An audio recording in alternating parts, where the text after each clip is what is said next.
Hello everyone, a very good morning and welcome to Byju's exam prep. Welcome to the very first class for international relations. In this particular subject, we shall be studying India's foreign policy in complete detail. The subject of international relations, or as we call it, IR, is a very interesting and a dynamic subject as it is based on the geopolitics of the world. As we are going to study India's foreign relations with other countries, naturally the subject happens to be very, very interesting. It's also a very important part of your exams. The subject itself is largely mains oriented. It's extremely important for your mains exam, where you can get 4 questions in GS paper 2. First, let me help you understand the significance of this subject before we start with the first class. You're going to get 4 questions for around 50 marks in GS paper 2. But the importance of IR does not end over here. Apart from these questions that come under international relations, there could be other related questions in other subjects, because IR is very closely linked with many other subjects which is part of your GS syllabus. IR is a multidisciplinary subject. It is closely connected with modern history, with post-independence history, with geography, with polity and economy, with environment ecology, disaster management, science and technology. So IR shares connections with all these subjects across GS paper 1, paper 2 and paper 3. For example, take internal security, where we study India's security issues under GS paper 3. The subject of internal security is closely connected with international relations. Topics like terrorism, border management, cybersecurity, money laundering, all these topics in internal security are directly linked with international relations. So whatever we study here will help you in many other questions as well in the other subjects across paper 1, paper 2 and paper 3. Other than that, you're going to get 4 direct questions in paper 2 as part of international relations. You can even anticipate a essay topic. Previously, we have got essay topics related to international relations. So you can get an entire essay topic for 125 marks in your mains. That is why the subject is very, very important. The subject is also extremely important for your prelims. Even in prelims, we can expect a lot of questions from IR. But of course, this varies from year to year. For example, this year and last year, these were good years for IR. We got around 13 to 14 questions just from international relations and current affairs based on international relations. But sometimes you might get, let's say, 8 questions or just 5 questions, or in a worst year, you might get 0 questions as well. There is no set number for your prelims, right? Prelims is very dynamic that way, but you can on an average expect 5 to 8 questions in prelims as well, which is connected to current affairs of international relations, based on international groupings, based on important places that are in news, right? On all these topics, a lot of prelims questions can be asked.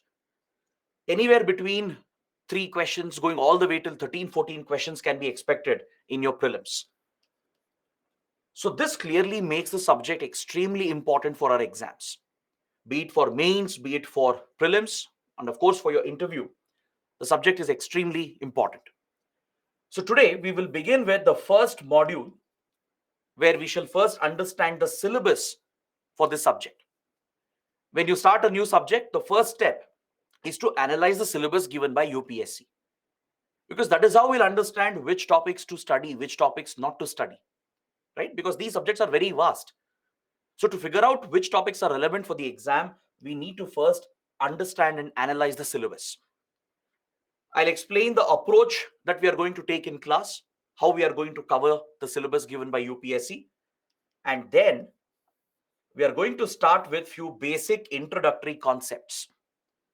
Before we get into the core topics, I would like to cover some basic concepts that lay the foundation for international relations.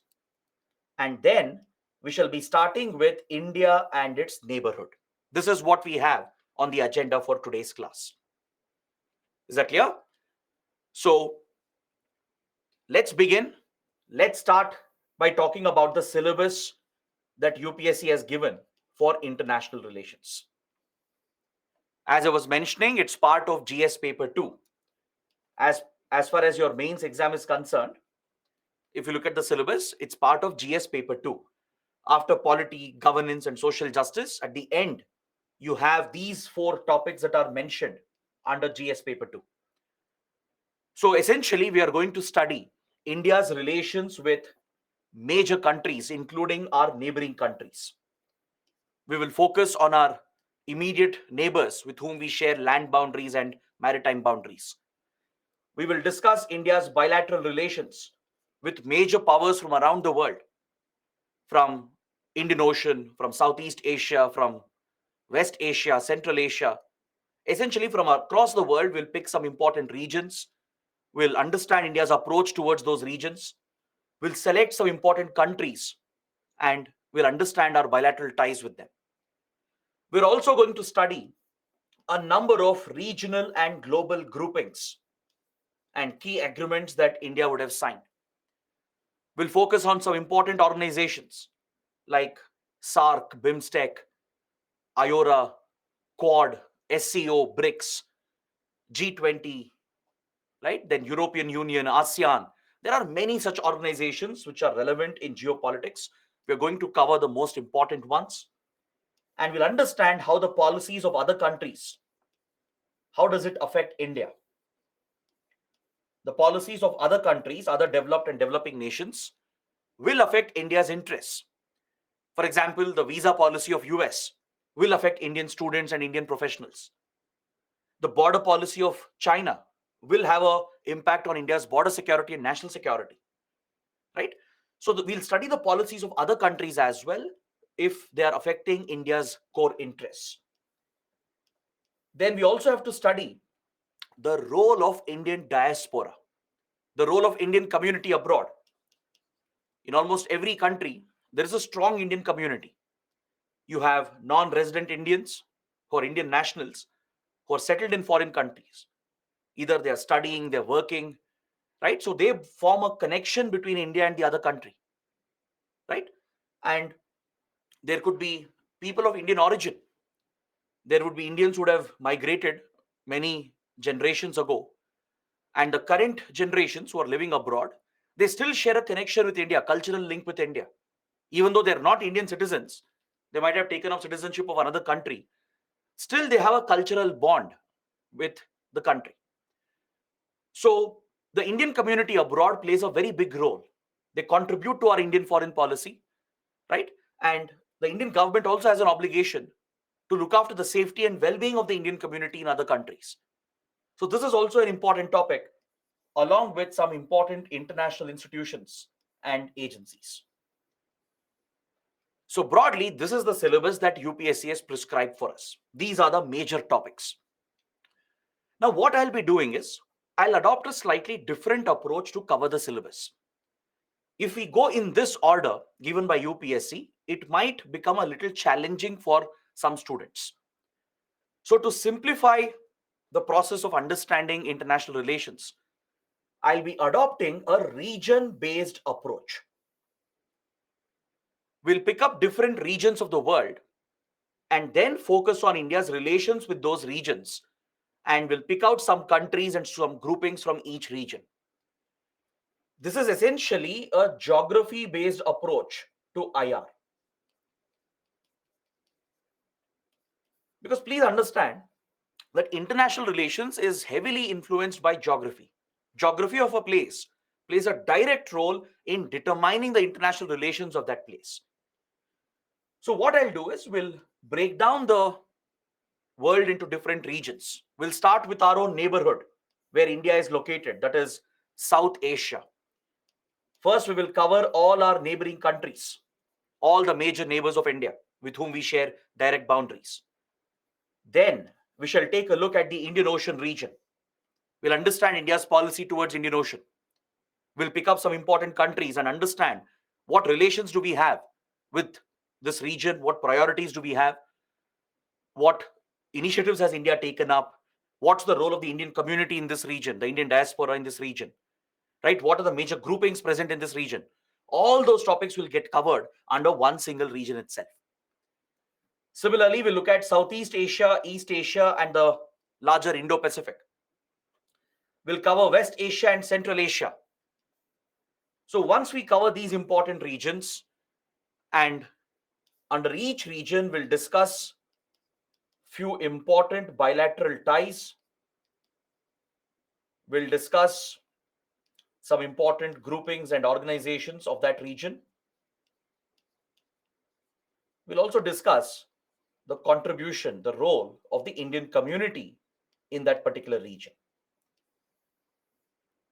All of this will be included as part of this discussion itself. This will be a more comprehensive discussion, a region-based discussion. Once we complete this, we'll pick up the major powers, the global powers like US and Russia. And we'll also look at some other important regions such as Europe, Africa, and Latin America. Just a brief look. We need to briefly understand what policies do we have towards Africa, Latin America, and Europe. We'll take a brief look at this. And throughout the course of the discussion, we will be covering many groupings and organizations. Is that clear? I'm going to include all these other topics as part of the region-based discussion itself. So this will be the approach that we are going to take in class. And I want to make this very clear at the beginning. Now, before we start with some basic concepts, obviously, you guys will have a doubt. Like, how should you prepare? What material should you read? Should you make notes? Right? Let me answer all those questions quickly. What sources should you refer? What should be your reading material? See, this is a very dynamic subject. Of course, there is a static part. There is a lot of background that is involved. But there is a very big dynamic part. The subject itself is very, very dynamic. It's heavily influenced by current affairs. Current affairs has a huge impact on this subject. In fact, the subject keeps evolving every single day. What I teach you today might become outdated by tomorrow. Let's say today I've explained about India's relations with, let's say, China, right? But within a day, there can be such big changes that the whole explanation might turn upside down. So you have to constantly stay updated. That is the challenge in this subject. Otherwise, it's a very easy and interesting subject. So the base reading material, the basic foundational material for you should be the class PPTs that I am sharing with you. As much as necessary, I'll keep the PPTs detailed with all the relevant points, maps, data, etc. The PPTs which are being shared with you, right? That will be your basic material along with the classroom discussion that we are going to have. Please remember, the discussion will be analytical. I'll focus more on analysis because that is what UPSC expects from you, to build your own opinions, to have the ability to critically analyze a topic. Factual information anyone can learn, anyone can by heart. Of course, facts are important, but facts are not everything in this exam. Analysis, critical thinking is what will help you succeed in this exam. So the discussion in the class will be largely analytical. We'll have a very comprehensive discussion on all the topics so that you are in a position to form your own opinions. Of course, I'll be covering a lot of facts as well. So in the class, I expect all of you to make short notes. This is your responsibility, right? Don't expect spoon feeding. We are not in school anymore, right? Keep a book for IR, and as and when we discuss, when I mention a key point, right? I'll highlight the point as well. I'll repeat if you want. I'll slow down if you want. But it will be your responsibility to make short notes, to make quick notes of some of the key points. So the PPT and the short notes becomes your foundational material. Along with that, we'll be sharing some static notes. For every module, some static notes will be given. There is the additional reading material also which is shared with you. So this becomes your basic reading material. Is that clear? You don't really have to rely on any textbook as such. One book will not help you cover this subject. It is such a vast and dynamic subject. You can't simply rely on just one textbook in the market. Is that clear? So please focus on the class discussion, make your short notes, make use of the PPTs and the other additional notes we are going to share with you. That is more than sufficient. Got it? But if you need some reference reading, if you need some additional background, if you're interested in the subject, then pick up any good book in the market.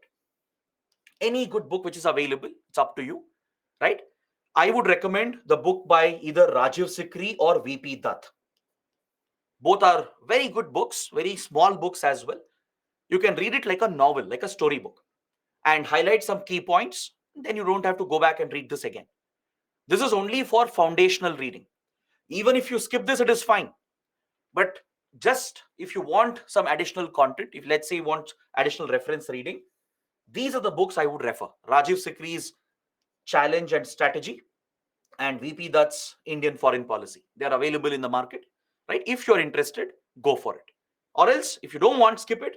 Still, the class notes, the PPTs are more than sufficient. So this material is enough till the classes are going on. What will you do after the classes end? Right? That's where the current affairs comes in. I told you the subject is dynamic. It keeps evolving and changing. In the class, I'll ensure that the discussion is up to date. Let's say today we're discussing something. I'll ensure it is as up to date as possible. Let's say there was a development yesterday. I'll ensure I'll include that in the discussion. But what will you do after the classes? You will still have many more months before your exam, right? So this is where you constantly update yourself through current affairs. Make use of our daily news analysis. The news analysis that we provide on YouTube, the comprehensive news analysis that we publish on the website, the weekly webinars every Tuesday and Thursday, the monthly magazine which is provided to you. That becomes your primary reading material, right? Other than that, it's always good to read newspapers on your own as well.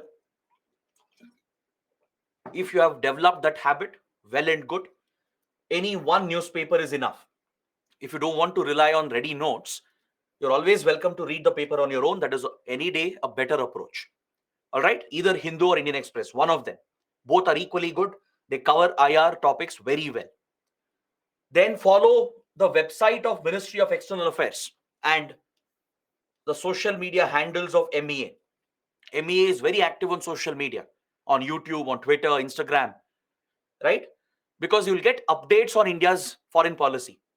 You'll get updates about visit of foreign leaders, if Indian leaders visit abroad, right? Or if key agreements are signed. All updates are available on MEA's website. Visit the website, navigate through the website, see if any relevant content can be found. Follow the social media handles. That will give you a lot of important updates. Other than that, I would suggest that you can follow a couple of think tanks. Think tanks, they conduct academic research in the field of geopolitics and foreign policy. There are two think tanks in India which do incredible work in the field of foreign policy and geopolitics. One is ORF, the Observer Research Foundation, and the Manohar Parrikar Institute for Defense Studies and Analysis. These are two major think tanks based out of India. They bring former diplomats, former military and intelligence officers. They bring strategic experts, journalists, all of them together, right? And they conduct a lot of discussions, debates.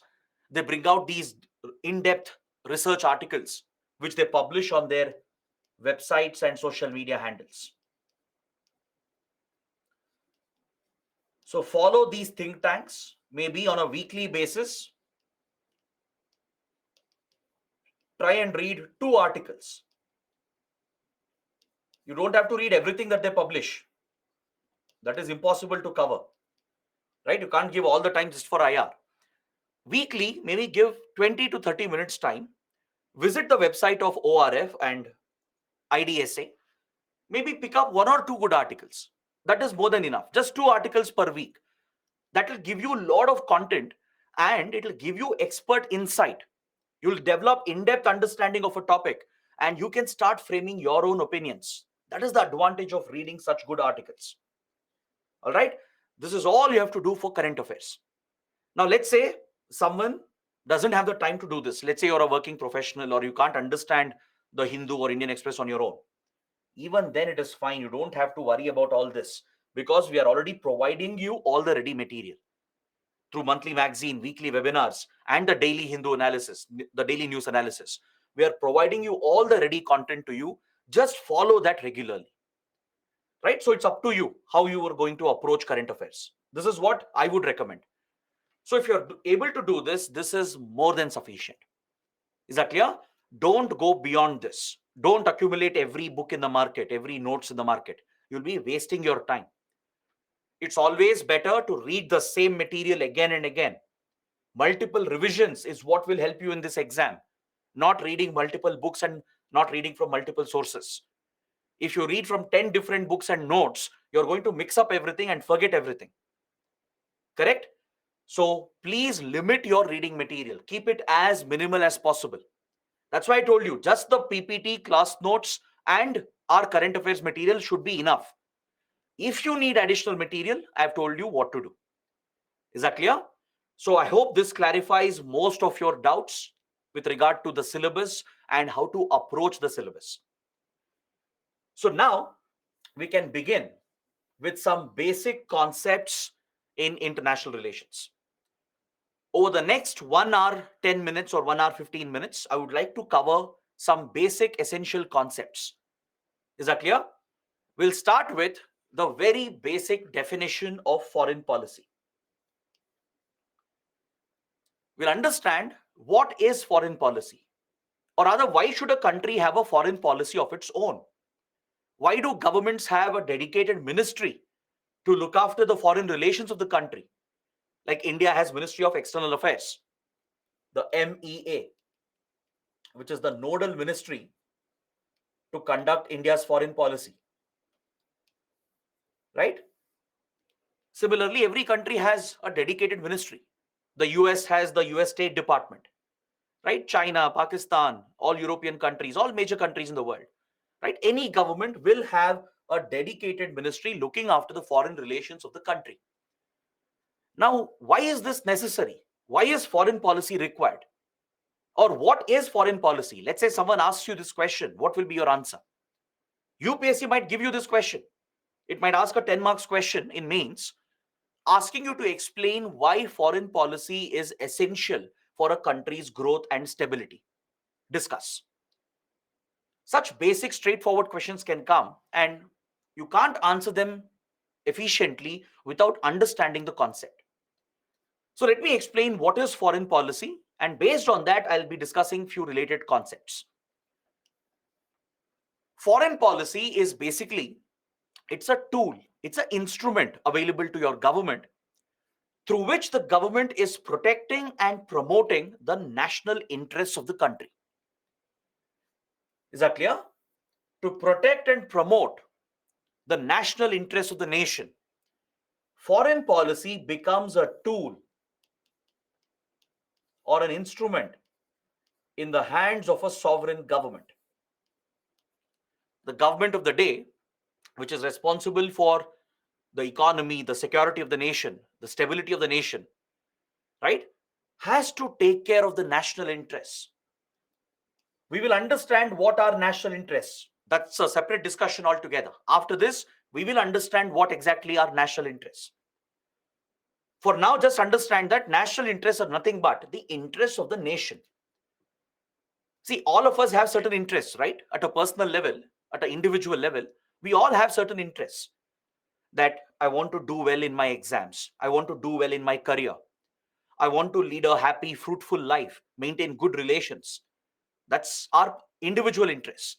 Similarly, a nation, a country also has certain interests, right? The government has certain interests. So to protect those interests and promote those interests, foreign policy is a tool. It's one of the instruments through which national interests of the country can be protected and promoted. Is that clear? That is the basic, simple explanation of what is foreign policy. It's a tool or an instrument available to the government of the day, right, to protect and promote the national interests of the country. Now, the next big question: what do you mean by national interests? This is another important concept. Again, a mains question can come here. Maybe even a prelims conceptual question can be asked. You should understand what are national interests. How do we define it? Right? What constitutes the national interest of a country, especially that of India? So here I would like to show you two important quotes. One from former President Pranab Mukherjee, who has been a top leader, right? He has been India's foreign minister, defense minister as well, right?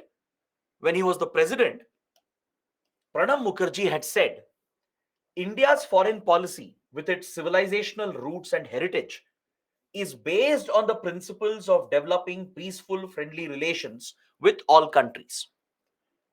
We will pursue our international engagement based on enlightened national interest, combining the strength of our values with pragmatism, leading to a doctrine of mutually beneficial relationships. This is what former President Pranab Mukherjee had said while addressing a joint session of the Indian Parliament. From this statement, you can understand that the country has certain interests. Could be economic interests, political interests, security interests, cultural interests, social interests. So protecting and promoting them is the bread and butter of foreign policy of the nation. Foreign policy is primarily concerned about the national interests of the country. If we have to maintain peaceful relations with all the countries, especially with our neighbors, if we want to build mutually beneficial partnerships, if we want to find markets for our exports, if we want to attract investments, if we want to secure our borders, promote our image, then foreign policy is needed to protect these interests. And these interests of the country become the national interests of the country. Is that clear? Some of these interests are based on the values of the nation, the values of the country, the principles on which the country is built. Some of these interests are more pragmatic, they're more realistic. All right, so it's a mix of values, principles, and pragmatic objectives that is rooted in our civilizational heritage. Our civilizational heritage plays a big role in influencing our foreign policy, right? So there are certain specific areas in which foreign policy plays a key role to look after the well-being of the country, to ensure the country grows at a fast rate, to ensure there are enough employment opportunities, to drive investments and growth, to hunt for raw materials, to stabilize our borders, to deal with conflicts and tensions, to tackle threats like terrorism, right? For all of this, you need foreign policy. And foreign policy is interested in protecting and promoting your national interests. So related to the same topic, Foreign Minister Jaishankar, even he made a very important statement recently. I would like to quote that. He said that Indian foreign policy decisions are made in the national interests of the country, which means foreign policy of the government is directly driven by the national interests of the nation. He said we are guided by our thinking, our views, and our interests. This was a statement he made regarding the ongoing Ukraine conflict and how India is balancing its position over the Ukraine conflict in order to strike a balance between Russia and the Western countries. As you know, the world has been divided over the Ukraine conflict, with Western countries on one side and Russia and its allies on the other side. India has been caught in between with regard to the Ukraine situation because we have good ties with Russia. We have good ties with Western countries, especially the United States. So India has been facing this dilemma of balancing these conflicting powers and conflicting interests. In this regard, Foreign Minister Jaishankar said that our foreign policy is driven by our interests, our national interests. Is that clear? So national interests are nothing but the core interests of a nation. anything that deals with the well-being of a nation, anything that deals with the growth and stability of the country, the society, right? That can be labeled as national interest. Now, let us see what can be classified as national interests of India. Let's look at some national interests of India. You'll get better clarity following this discussion. For example, one major national interest of any government is to secure the defense and security and strategic goals of the country. Ensure that we protect our borders, defend our borders from hostile threats. There could be hostile neighbors like Pakistan or China who might be threatening our borders, who might be trying to dispute our sovereignty, right? There could be a war-like situation. There could be hostile countries sponsoring terrorism against our country. There could be criminal activities present along the border, like drug trafficking, arms trafficking, which is a security threat for us. There could be a border dispute. Border might be disputed between two countries, which has become a source of conflict. So defending the nation, upholding the sovereignty, the integrity of the nation, dealing with all the security challenges, and achieving our strategic goals is a core national interest. Is that clear? So securing the defense of the nation, achieving our national security objectives, protecting our sovereignty and integrity, and focusing on our strategic goals is a national interest. Like, for example, India wants to play a big role in the Indo-Pacific. We want to stabilize the Indo-Pacific. That is a strategic goal, a long-term strategic goal of India. So that is a national interest of India. So if any adverse development happens in the Indo-Pacific, India will focus on that because it's our national interest. Is that clear? So ensuring the defense of the nation, security of the nation, and pursuing long-term strategic goals is a core national interest. Next, maximizing trade, economic, and commerce between other countries, with other countries. Promoting trade opportunities, like finding new markets for our exports. See, to grow our economy, we need to support our producers, our manufacturers, our exporters, right? Our farmers, our industries, manufacturing industries, our services industry, the MSME industry, they need support from the government.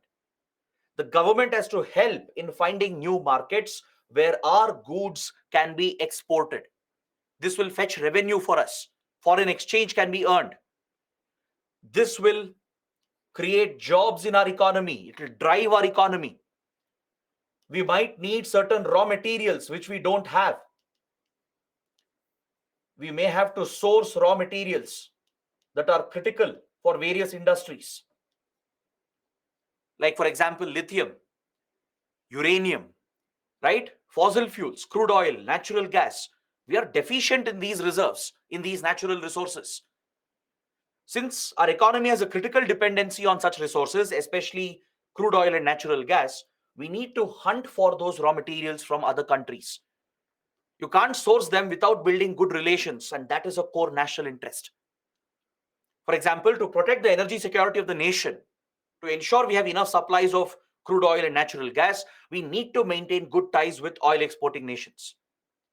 We need to look out for new partners, negotiate the best price, negotiate and buy oil at cheapest price possible to reduce the import bill, or else it will become a financial burden. It will increase our current account deficit. That is where foreign policy comes in, and this becomes a national interest of the country. So finding markets for exports, finding raw materials and sourcing them, and also attracting investments like FDI, foreign direct investment, into our market. To create infrastructure, we need capital, right? To drive industrial growth, we need investments, foreign investments. We'll need investments into our stock markets as well, into our capital markets. So attracting FDI, FII into our market is a core objective. And we also try to negotiate free trade agreements to improve the movement of goods, services, and people between different countries. We negotiate free trade agreements. This is also part of the economic objective. So this is a national interest of any country, especially that of India. Maximizing the trade opportunities, the economic relations, and promoting commerce between different countries. Next, projecting the soft power of the nation to propagate our cultural assets and civilizational heritage. This is another national interest of India. See, India is an ancient civilization. There is a rich history behind India. We have a rich civilizational history. For example, the religious connect we have with other countries through Hinduism, Buddhism, Islam, and of course, all the other religions as well, be it Sikhism, Jainism, Christianity, Judaism. Exploring the religious connect with other countries, leveraging the civilizational religious connect. For example, across Asian countries, Buddhism is very popular. Be it Sri Lanka, be it Myanmar, Nepal, China, Japan, South Korea, across Southeast Asia, Buddhism is a popular religion, and India is the birthplace of Buddhism. So in our foreign policy, we tap our Buddhist heritage. We work on our Buddhist heritage and establish those cultural links. With Nepal, with Sri Lanka, and few other countries, we work on the Hindu connection. With West Asian, Central Asian countries, and some Southeast Asian countries, we leverage the Islamic connection, right? So religious connect plays a very important role, and any cultural symbol,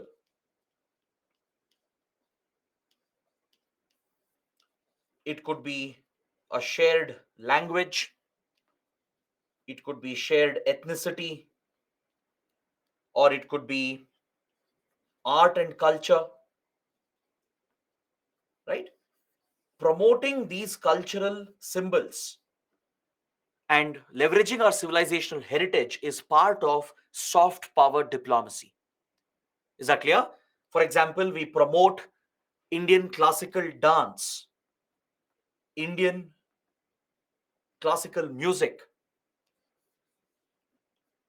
like Bharatnatyam, Hindustani, Carnatic music, right? Kathak and Kathakali. They find a huge global audience. So we leverage those links. We work on our art and culture. We promote our heritage. We even rely on movies, contemporary music or modern music as well, which forms a connect. Like for example, Bollywood movies have been very popular across countries since 60s and 70s. You go to Japan, you go to any former Soviet republic, go to Russia, go to Central Asia, across West Asia and Europe, especially in the Eurasia belt and Central Asia region. Bollywood has a mass following since 60s and 70s. Even today in Central Asia and parts of Russia and other parts of Eurasia, right? The movies and songs of, let's say, Mithun Chakravorty, Devanand, right, of that era is still widely popular. And it's not just about Bollywood, right? There is a global audience today for Indian cinema in general. And that plays a big role in diplomacy as well. It promotes our cultural influence across countries. It forms that automatic connection, that immediate connection with the people of another country. So we leverage these cultural assets of India and we promote them through our foreign policy. This is called as soft power diplomacy. In diplomacy, there are usually two types. You have hard power projection, all right, and you have soft power projection. In diplomacy, two types of power is projected by a country. When we say hard power projection, it means we are using our military strength and economic strength to punish another country or coerce another country. Basically, when force is used, right, to force another country to change its behavior, that is called hard power projection. You use your armed forces, your intelligence agencies, right, to punish a country which is sponsoring terrorism against us. You conduct covert operations to destabilize another country, to target terror groups. Or you might launch precision strikes, surgical strikes, or you might go to war with another country using maximum force to protect your interests. You're trying to force another country, coerce another country to change its behavior by using your military strength. Or you're threatening a country by using your military strength. Similarly, you can leverage your economic strength. Let's say imposing sanctions. For example, the US has imposed sanctions on Iran, North Korea, Russia, China. Western countries in general have imposed sanctions on Russia. So using the economic strength to punish another country, to harm the economic interests of another country, to force the country to change its behavior, that is called hard power projection. You're not approaching as a friend. You're not relying on your friendly image. You're not trying to build a mutually beneficial and equal partnership. You're dominating over another country. You're forcing another country, coercing another country to change its behavior through your military and economic strength. That is called hard power projection. Is that clear? India's surgical strikes in Pakistan following terror attacks. India's role in getting Pakistan grey listed at Financial Action Task Force at FATF. That's an example of hard power projection, right? The Western sanctions on Russia, Iran, China, etc. These are examples of hard power projection. Whereas soft power projection is the opposite. In soft power projection, you're not forcing anyone. You're not leveraging your strength to punish another country or force another country. Rather, you're building a mutually beneficial partnership. That is called soft power projection. The focus is to create equal partnership, to build an equal relationship. Doesn't matter how big or small the other country is, but you treat them as equal partners. You provide assistance. Let's say you provide economic assistance to win favor in another country. Or let's say you make investments, you take up key projects and finance them, right? Let's say a country has faced a disaster. You help them in disaster management through HADR operations, through HADR assistance. HADR stands for Humanitarian Assistance and Disaster Relief. When countries are affected by disasters like earthquakes or cyclones or tsunamis, right? Other countries will help out by providing disaster management assistance. This is technically called HADR. HADR stands for Humanitarian Assistance and Disaster Relief. So you're helping another country, assisting them. You will give them loans. You will give them investments. You provide concessional loans, provide aid. You leverage your cultural symbols, cultural assets. Like, for example, how India has promoted yoga. Right? Yoga is inherently linked to Indian civilizational heritage. So we have promoted yoga through our diplomacy around the world for many decades. Now we have got International Yoga Day designated to the UN. And even before that, yoga has been an integral part of Indian diplomacy. Alternate systems of medicine like Ayush, that includes yoga, Ayurveda, Unani, Siddha, homeopathy, right? Alternate medicines are very popular, traditional medicinal systems. So we promote this through our diplomacy as well. We promote Indian art form, Indian dances, music, our movies, right? Indian food, festivals. They're all integral to our culture, to our civilization, right? We leverage the strength of our civilizational heritage and promote that through our foreign policy. All of this is called soft power projection. When you're helping others, building an equal partnership, promoting your cultural values, working with the community abroad, that is called soft power diplomacy. So foreign policy of any country is a mix of both. You can't rely only on hard power all the time. You can't rely on just soft power all the time. Good foreign policy will include a mix of both, and ensuring this is a national interest of the country. That's exactly what India does. India ensures that there is a fine mix of hard power and soft power in our diplomacy. All right. Other national interests include exporting a certain ideological agenda. let's say we are a democracy, right? India has a strong commitment to democracy, human rights, constitutional principles. So promoting that through foreign policy is a national interest. You are promoting a certain ideology. China, Russia, they are authoritarian states believing in communism. They do propagate communist ideas. So that is their national interest. But for India and other democracies, we believe in constitutional principles. We believe in fundamental rights. We believe in human rights. So we promote that through our foreign policy and help other countries as well to strengthen their democracy. We have championed something called the non-aligned movement as an ideological agenda back in the 1960s. I'll come to that. I'll discuss what is non-aligned movement a little later. We'll understand one more concept after this. So there you'll understand what is non-aligned movement.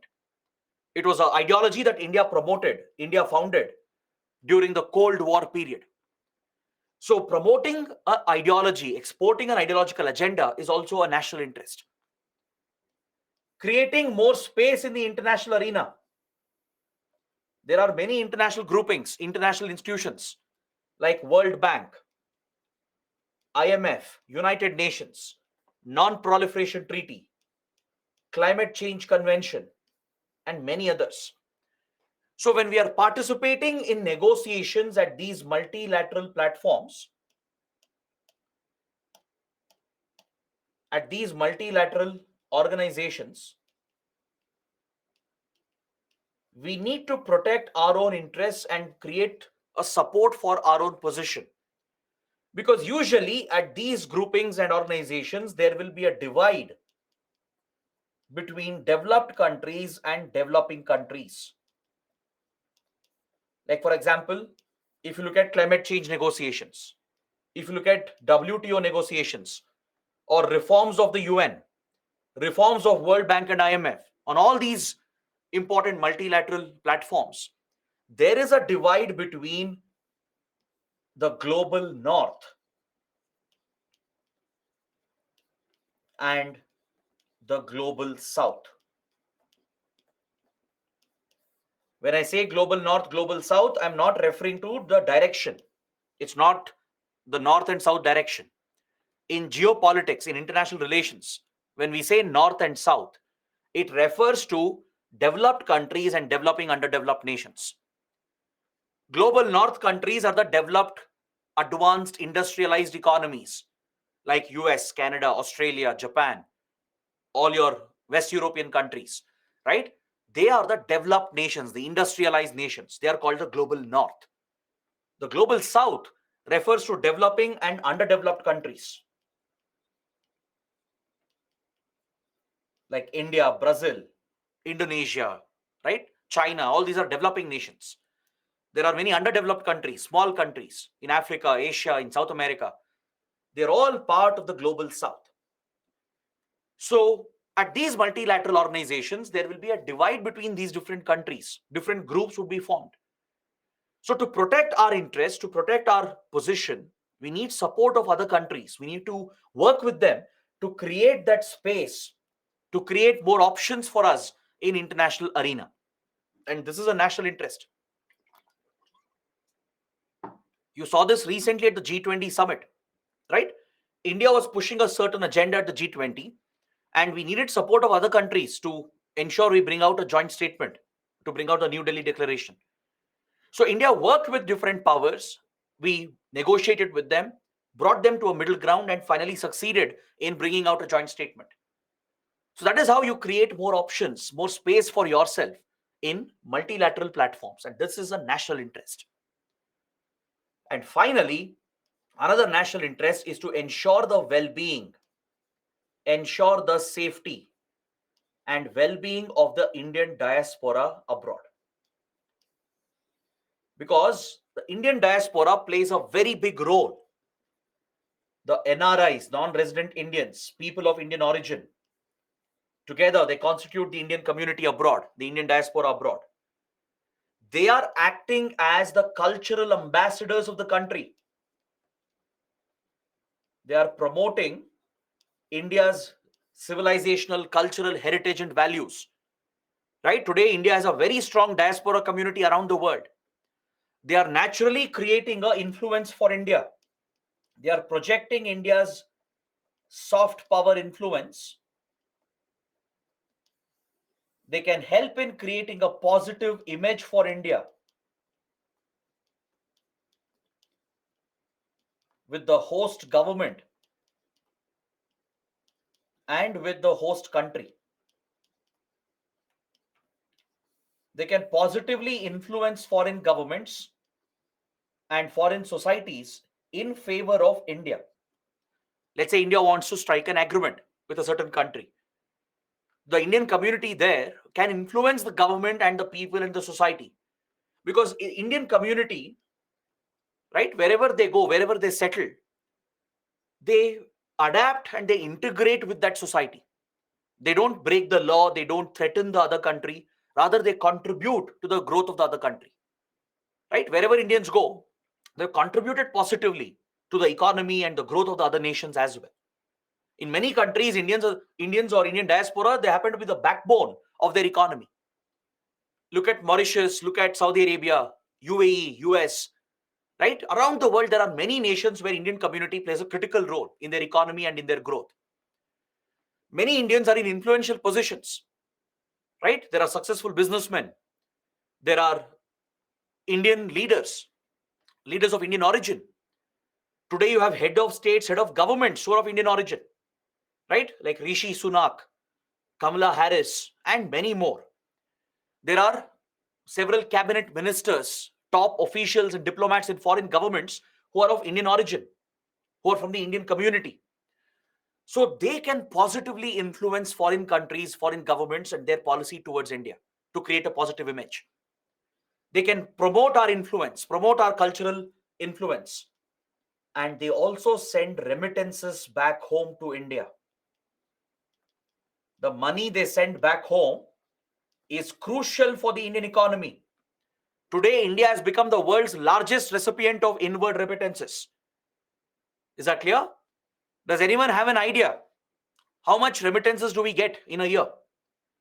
Recently, we have broken a record and we have become the world's biggest recipient of remittances.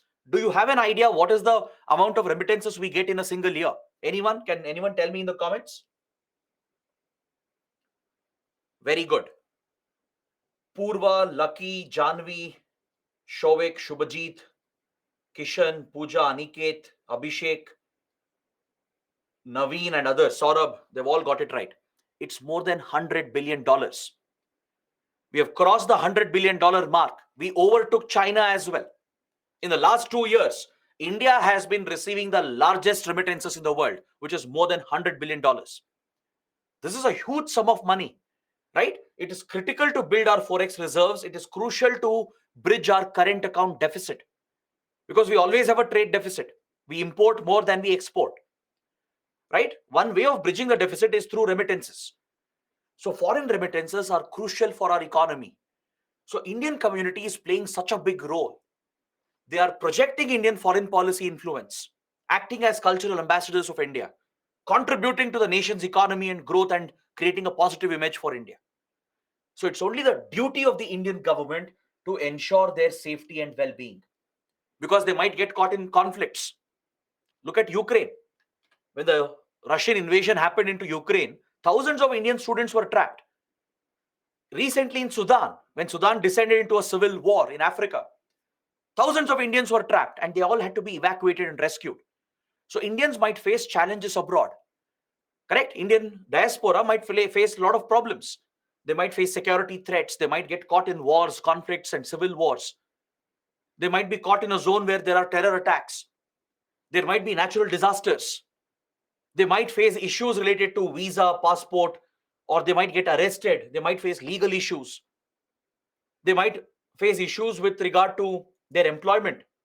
Indian workers abroad, they might face visa-related issues or pension, insurance-related issues. They might be facing exploitation by their employers in foreign countries. Indian students might be facing difficulties with their universities and the legal system there. So helping the Indian community abroad becomes the duty of the Indian government. That is a core national interest. Is that clear? So broadly, this is what we can define as national interests of India. Ensuring the security of the nation, the defense of the nation, pursuing strategic goals, maximizing trade and economic opportunities, projecting soft power influence with a mix of hard power, exporting a certain ideology, especially democracy, human rights, etc., creating more space at multilateral platforms, creating support for India's position, and protecting the safety well-being of the Indian diaspora and leveraging the Indian diaspora for furthering our foreign policy. These are some basic national interests of India. Now the question is, who defines these interests? National interests are defined by the government of the day.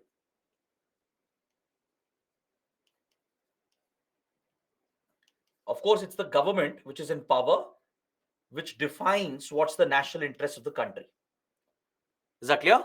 Some interests are permanent, like some interests will be always a part of your foreign policy. Doesn't matter which government comes to power, which party gets elected. Now, let's say in India, whether it's the Congress or BJP or a coalition government, irrespective of who's in power, irrespective of the party and its ideology, some interests of India, they remain constant. Like India's commitment to democracy, our belief in soft power diplomacy, our belief in helping others, in assisting others, in building mutually beneficial partnerships. These are constants in Indian foreign policy, does not change. We follow an independent foreign policy since the times of Prime Minister Nehru, right? So those are some principles which never change, even if governments are changing. But some others, they keep evolving with changing geopolitics, with changing technology, changing economy, right? And changing challenges. Of course, foreign policy changes, interests will also change, but the government of the day defines what the national interests of the country are. Is that clear? In this regard, there's a very important statement. It's often said that in international relations, there are no permanent friends, no permanent enemies. You only have permanent interests. It's a very, very popular quote. It's often attributed to Henry Kissinger, but it's actually a wrong attribution. This quote has been in use since a very old time, right? There are historical references that connect the statement with Lord Palmerston, and there are many other key thinkers and philosophers who have made the same statement. It has been repeated again and again by many leaders, many ministers, prime ministers, and presidents, right?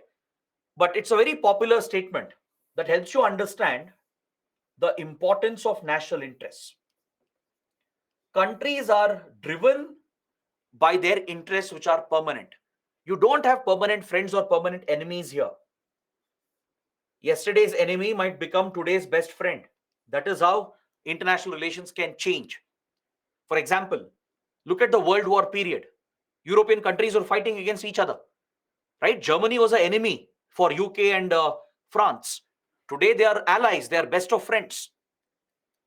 US was an enemy to Japan and the other Axis powers during World War, but today they are all allies. They are all part of the same power block. During Cold War period, Europe was divided, ideologically divided between US and Soviet Union, right? But today all these dynamics have changed. Yesterday's enemies have become today's friends. Yesterday's friends have become today's enemies. So in the world of international relations, you do not have any permanent friends or permanent enemies. In the Indian context, the US was very hostile to us back in the 1970s. During the Cold War period, from 1970s to early 2000, from 1970s to 2001, for almost 3 decades, US was actually hostile to India. It was threatening India. India-US did not have a good relationship. We didn't trust each other. But today, this is the defining partnership of the century. We have become the closest of friends today. So in the world of geopolitics and international relations, please remember this. You do not have any permanent friends. You do not have any permanent enemies either.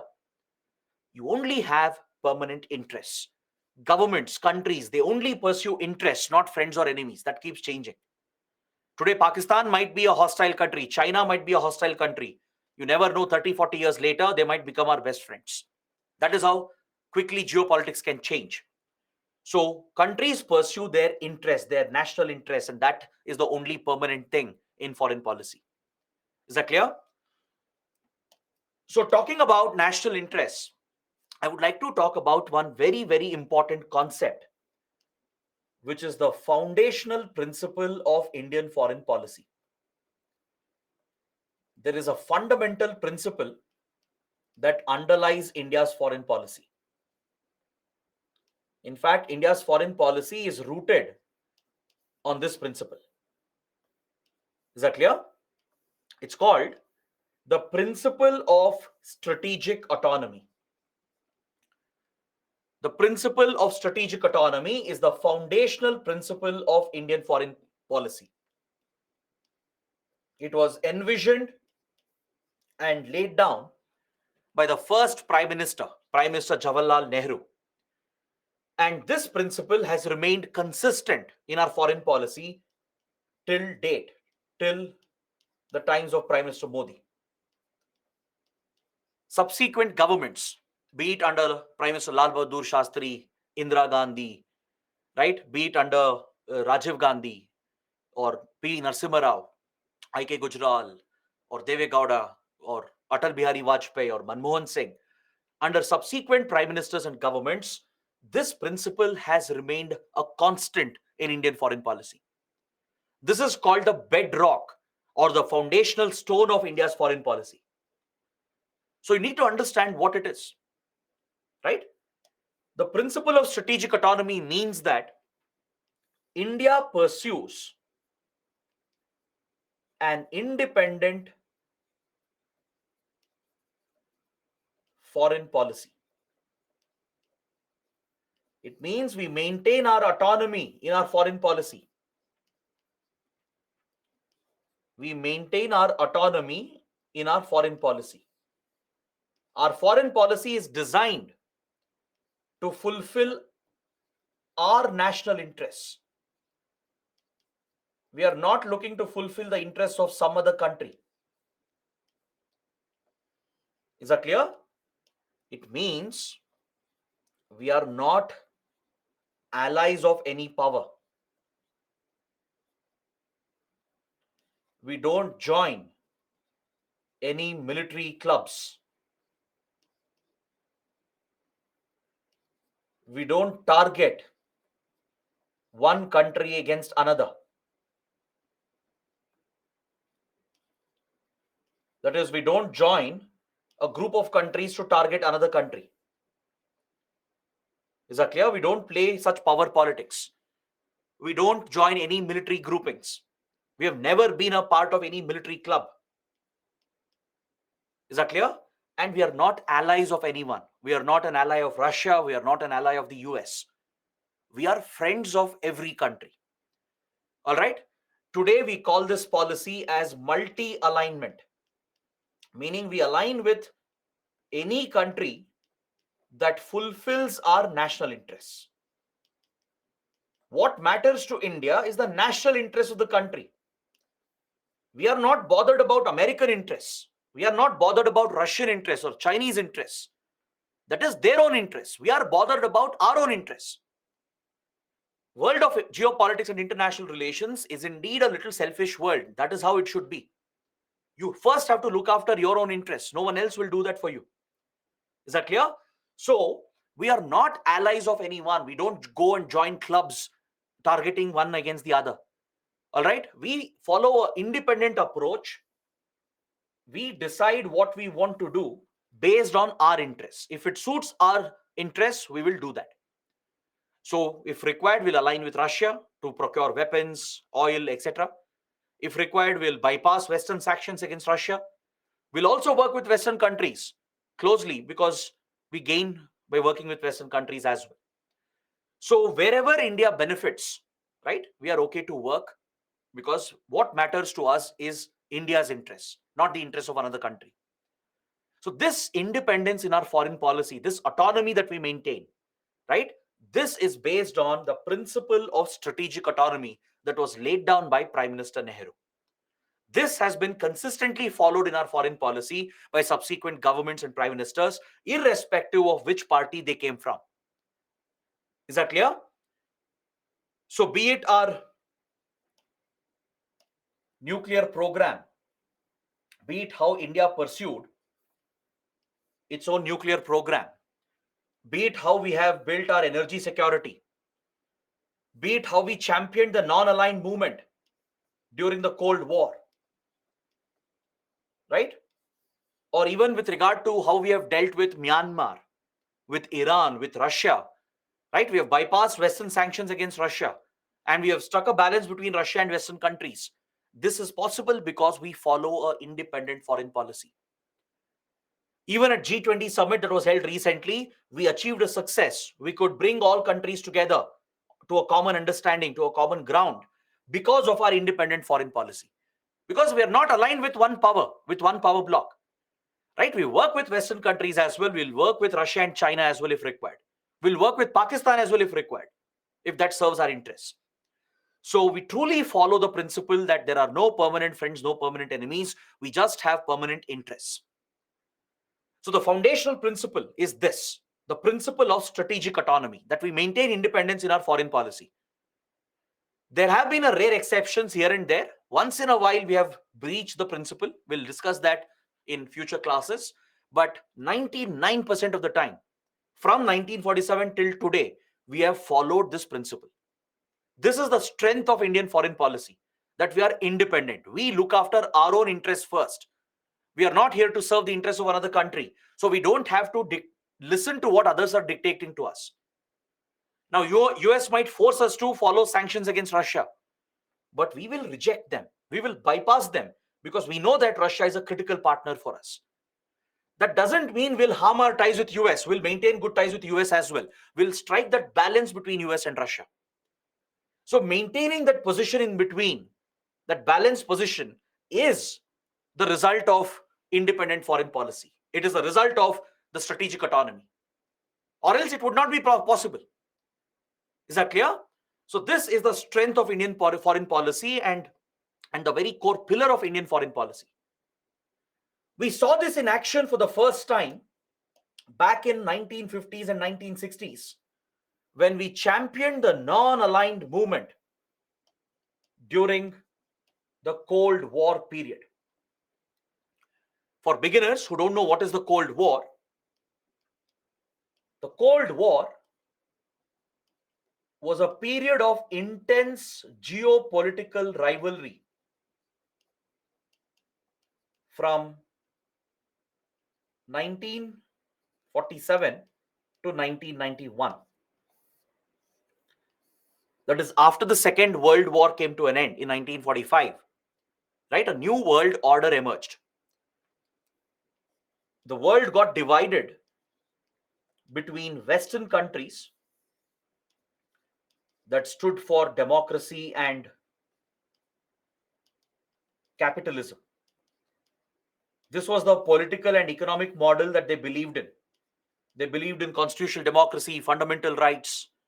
They put faith on human rights. They believed capitalism is the right approach for economic development. So these countries are your Western countries, led by US and other Western European countries. Also includes Canada, Japan, Australia, New Zealand, etc. Essentially, all the American allies, all the Western countries, the developed industrialized countries, which were democracies, which aligned with US, they were part of the Western bloc. Their rivalry was with the Eastern bloc that stood for communism and socialism. This bloc was led primarily by the Soviet Union and by few East European countries. All the communist states that aligned with Soviet Union, they formed the Eastern Bloc, and a divide emerged between them. This whole period of almost 40 plus years witnessed intense rivalry between these powers, and as part of this geopolitical rivalry, they would even wage covert wars against each other. They would wage covert proxy wars against each other to target the other side. That is, Western governments, through their intelligence agencies, would try to destabilize the countries of Eastern Bloc. like the CIA of the United States, the Central Intelligence Agency of the US, the MI6 of Britain, the Foreign Intelligence Agency of Britain, right? Like this.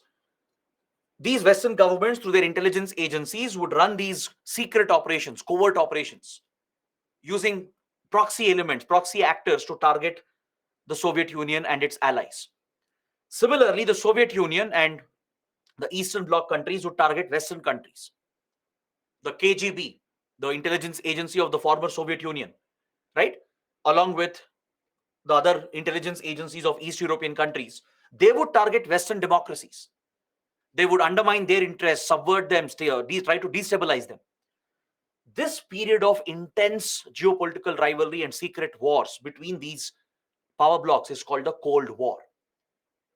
Basically, during this period, the world was divided into two poles. It was a bipolar world. It was a divided world. So these countries were looking for allies. Western countries were trying to attract all democracies towards them. Soviet Union and the communist countries were trying to attract other countries to make them their allies. So all other countries were being forced to choose between the Western Bloc and the Eastern Bloc. But India was never comfortable with this. We rejected this idea. We said, we need not make this choice. We need not align with US or Soviet Union. We can remain non-aligned, meaning will not align with either of them. We championed a third neutral ideology. We carved the middle path with other like-minded countries and established the non-aligned movement in 1961. The roots of this movement is traced to the Bandung Conference held in Indonesia in 1955. The ideology was championed by India's Prime Minister Nehru with like-minded leaders from Yugoslavia, Indonesia, Egypt, and Ghana. These were the founding members of the non-aligned movement. Is that clear? So throughout the Cold War, at least until 1971, India was a leader of the non-aligned approach.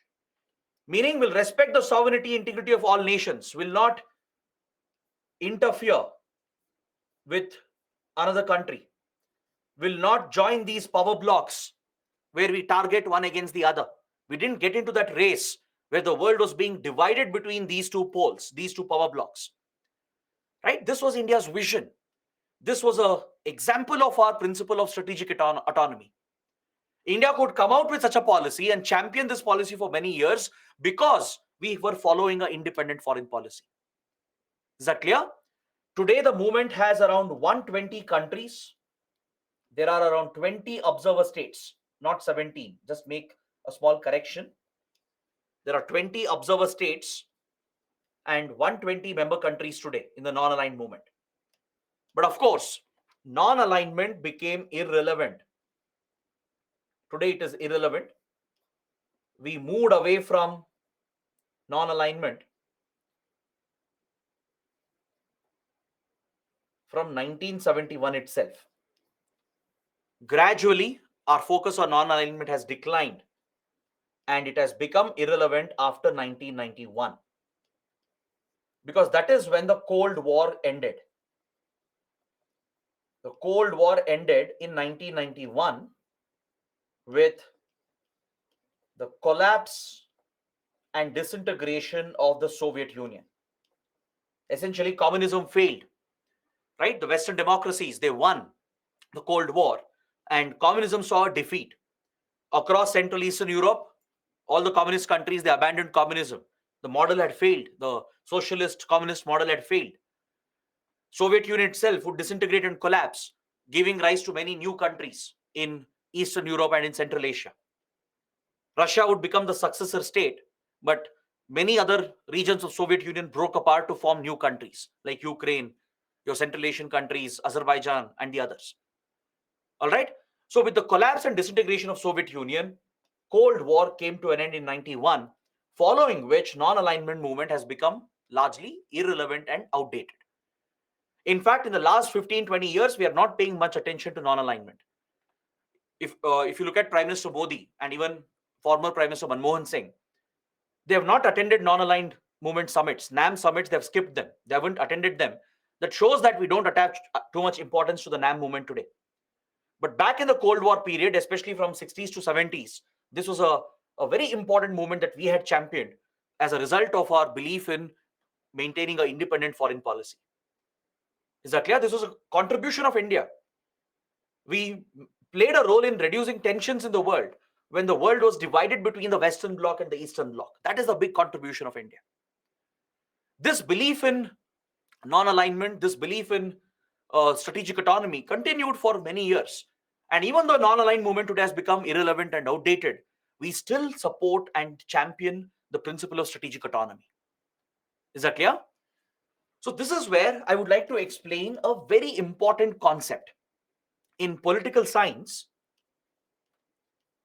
there are theories, two important theories, that is idealism and realism. Because international relations is part of political science. That's why you have an optional subject called PSIR, Political Science and International Relations, right? In international relations, you study the foreign policy of different countries. That's what we are doing right now. That's the theory of international relations. But those who practice international relations, they are your diplomats.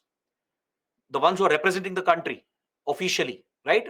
Are foreign service officers, IFS officers, are government leaders, including the president, the prime minister, and any government leader or official who represents the country officially. They become the diplomats of the country.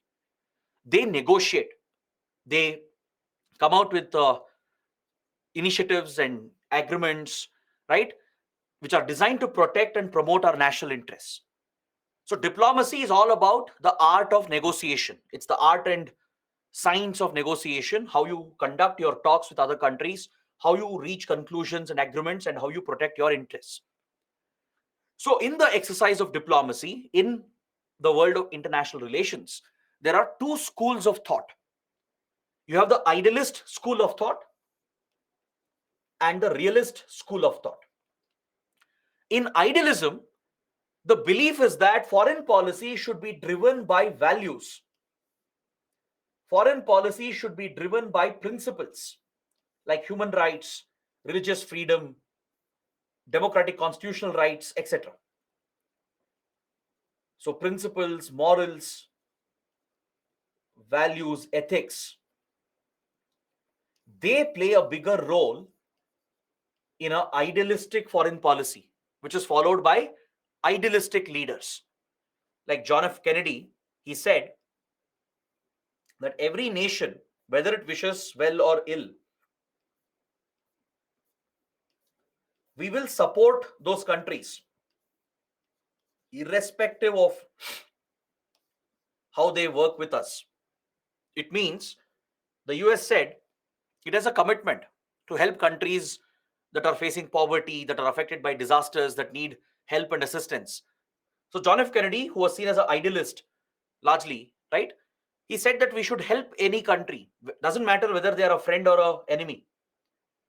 So this was a foreign policy largely based on idealism, where you strongly believe in values, ethics, morals, and principles. You believe that values like human rights, democratic constitutional principles, freedom of religion, right? All these principles that are part of liberty, they become the fundamental base for idealist school of thought. So if your foreign policy is largely driven by these considerations, it's an idealistic foreign policy. Is that clear? But in the real world, idealism does not work all the time.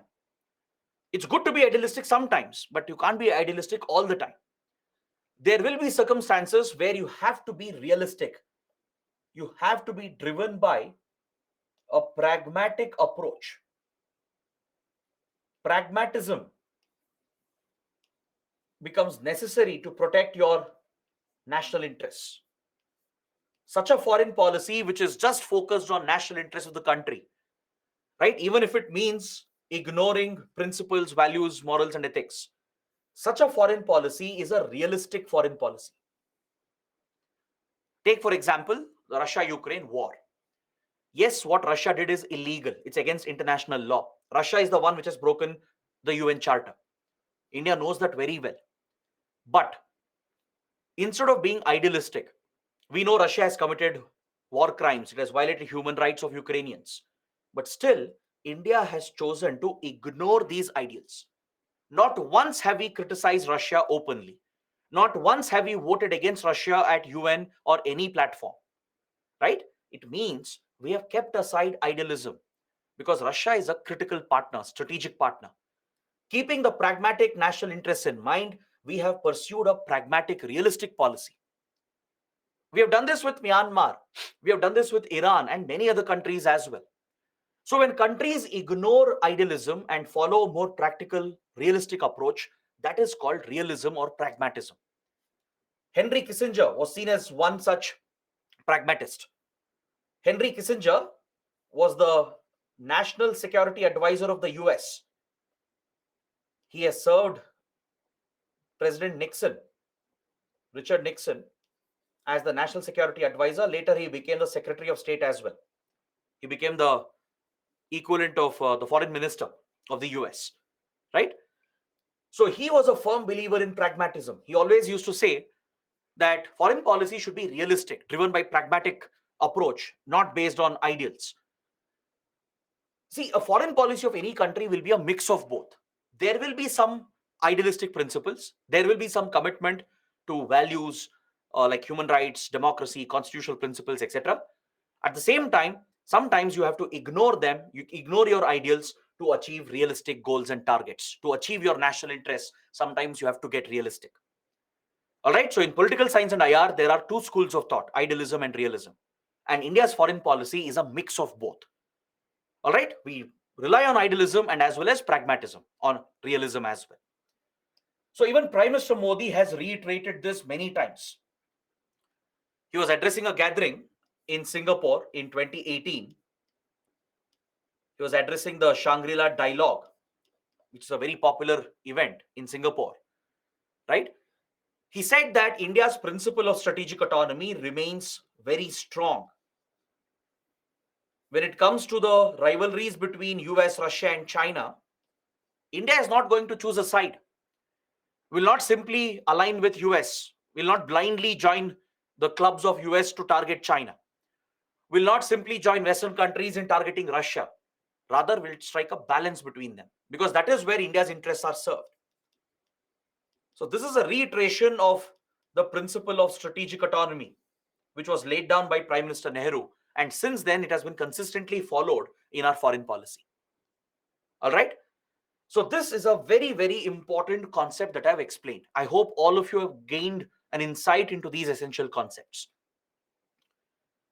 We have two small topics left. Let's take a quick look. Let's wrap it up.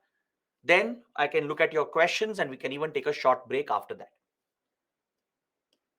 So now you have understood what is foreign policy, what are national interests, what is the foundational principle of our foreign policy, right? What is idealism and realism? All these basics have been covered. The next basic concept is geopolitics. This is a term you frequently come across in your newspapers, in your current affairs. What do you mean by geopolitics? What if UPSC asks you a question that explain geopolitics, define geopolitics? How does geography of a place affect the politics of a place? Illustrate with examples. Such a mains question can be asked, right? So you should know what is geopolitics. Let me break it down for you. Geopolitics can be broken down into geography and politics. All right. See, don't mug up the definitions, never by heart. This is an examination which does not rely on your rote memory. All right. Understand the concept and write this in your own words.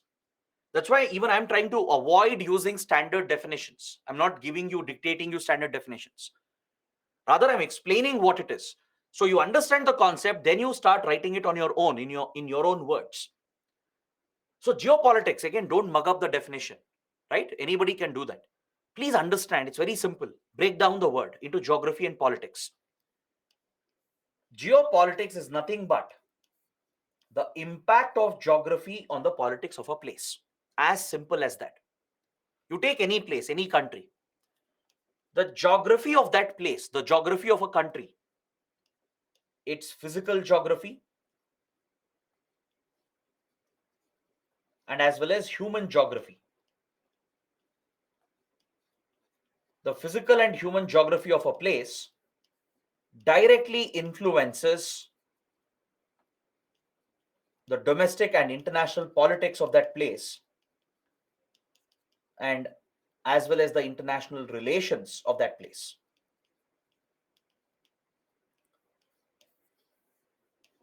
Is that clear? The study of this is called geopolitics. When you study, analyze, understand how the geography of a place affects its foreign relations, that is geopolitics. You can practice geopolitics as well by altering geography. That is what is done through foreign policy. To overcome geographical limitations, geography can be altered through foreign policy in order to alter the international relations of that place.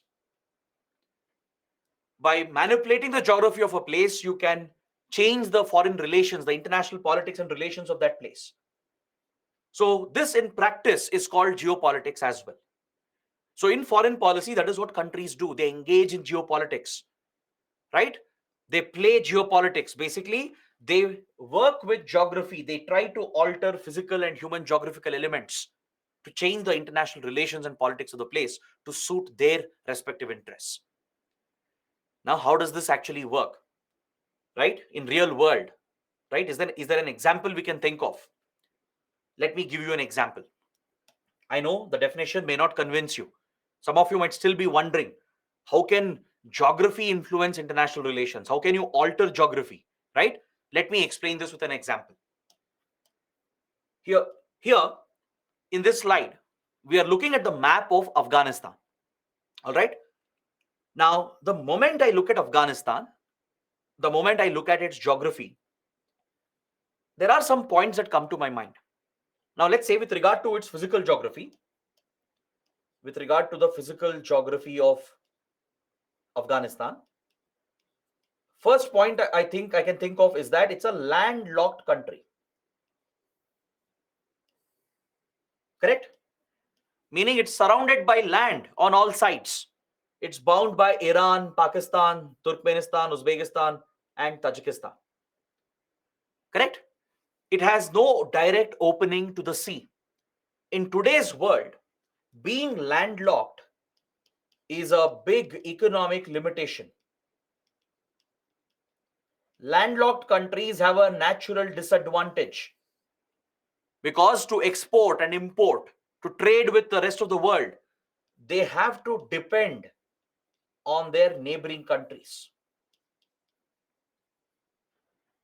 To access the sea, right? Today's economy, globalized economy, is largely a sea-based economy. Most of your exports and imports are happening through the sea route, through the maritime routes. So those countries which are landlocked, they are at an inherent disadvantage. It's a physical, geographical disadvantage.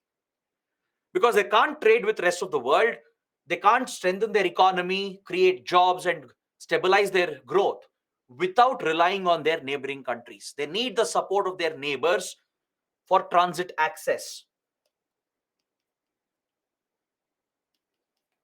To move the goods towards the sea, they have to depend on other countries. That becomes a limitation on them. It affects their economic growth and it makes them geopolitically vulnerable because the neighbors can misuse this advantage. Is that clear? Take Nepal. Nepal is another landlocked country. It's a landlocked nation. So it's a physical geographical limitation and it's heavily dependent on India for accessing the sea.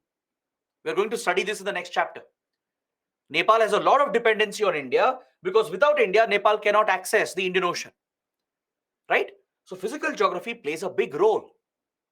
Same with India. India is a thriving economy since ancient times and even today because we have direct open access to Indian Ocean, right? The Indian subcontinent, it's surrounded by water on three sides: the Bay of Bengal, Arabian Sea, and Indian Ocean.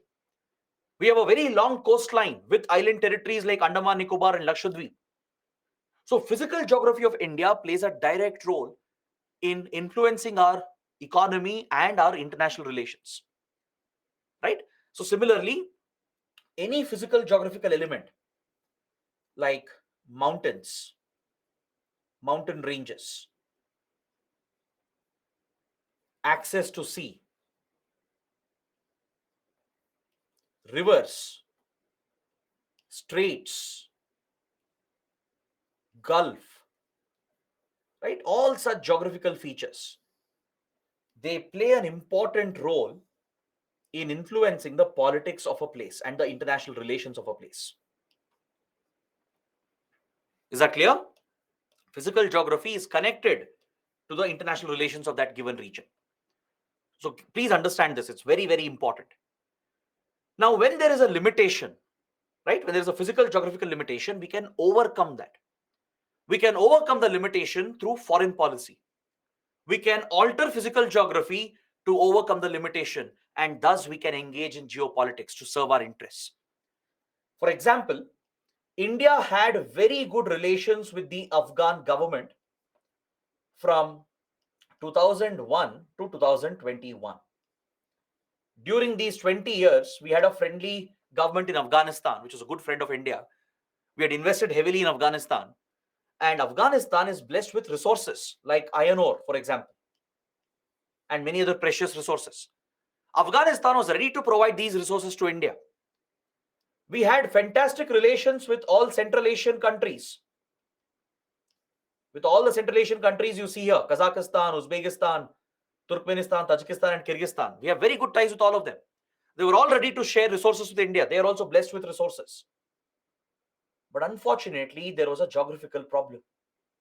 The problem was that India has no connectivity with Afghanistan and Central Asia. We don't have direct land connectivity. In the map, you might say that, sir, I see here there is a border.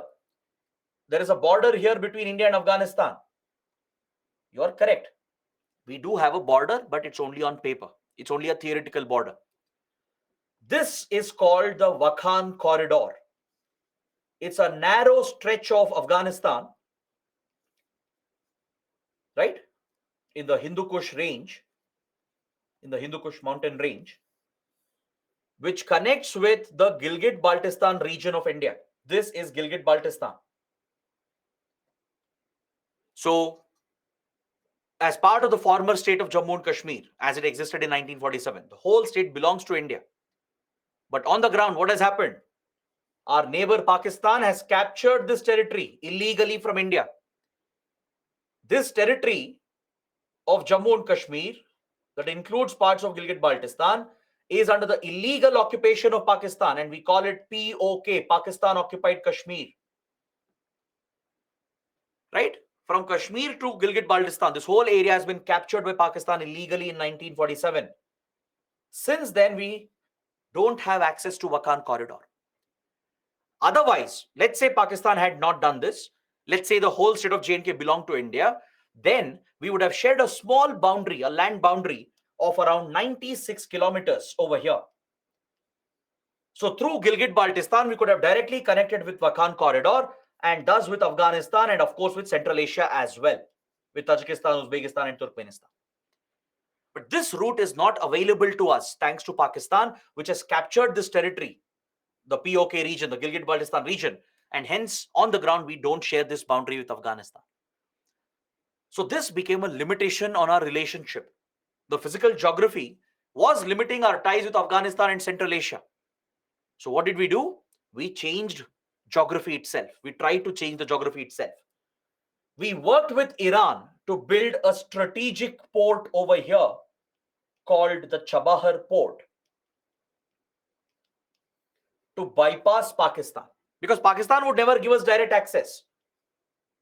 Given our tensions and hostility with Pakistan, it would never give us direct access to Afghanistan through land. Even if it gives, it will not be a reliable route, because Terror groups might target the route. Pakistan itself might misuse the route to put pressure on India, given the state of relations between India and Pakistan. So connecting with Afghanistan via Pakistan was never an option, never a viable option. So to overcome this geographical limitation, we created a port. A strategic port was built by India, the Chabahar port in Iran. From here, we were planning to build a railway line to connect with Afghanistan, where India had already built a strategic road. India had built a strategic road here inside Afghanistan. This was an Indian built road. Our ambitious plan was to connect this road in Afghanistan with the Chabahar railway line to link with the Chabahar port from where goods can be brought to India.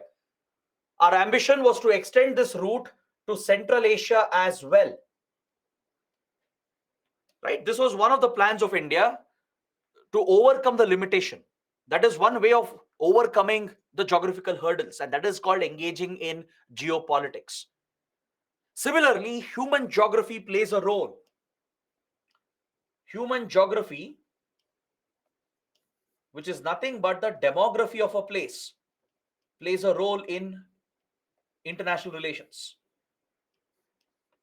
For example, which religions are present, which ethnicities are present, which racial groups are present, which languages are spoken, the age group, the gender profile, literacy rates.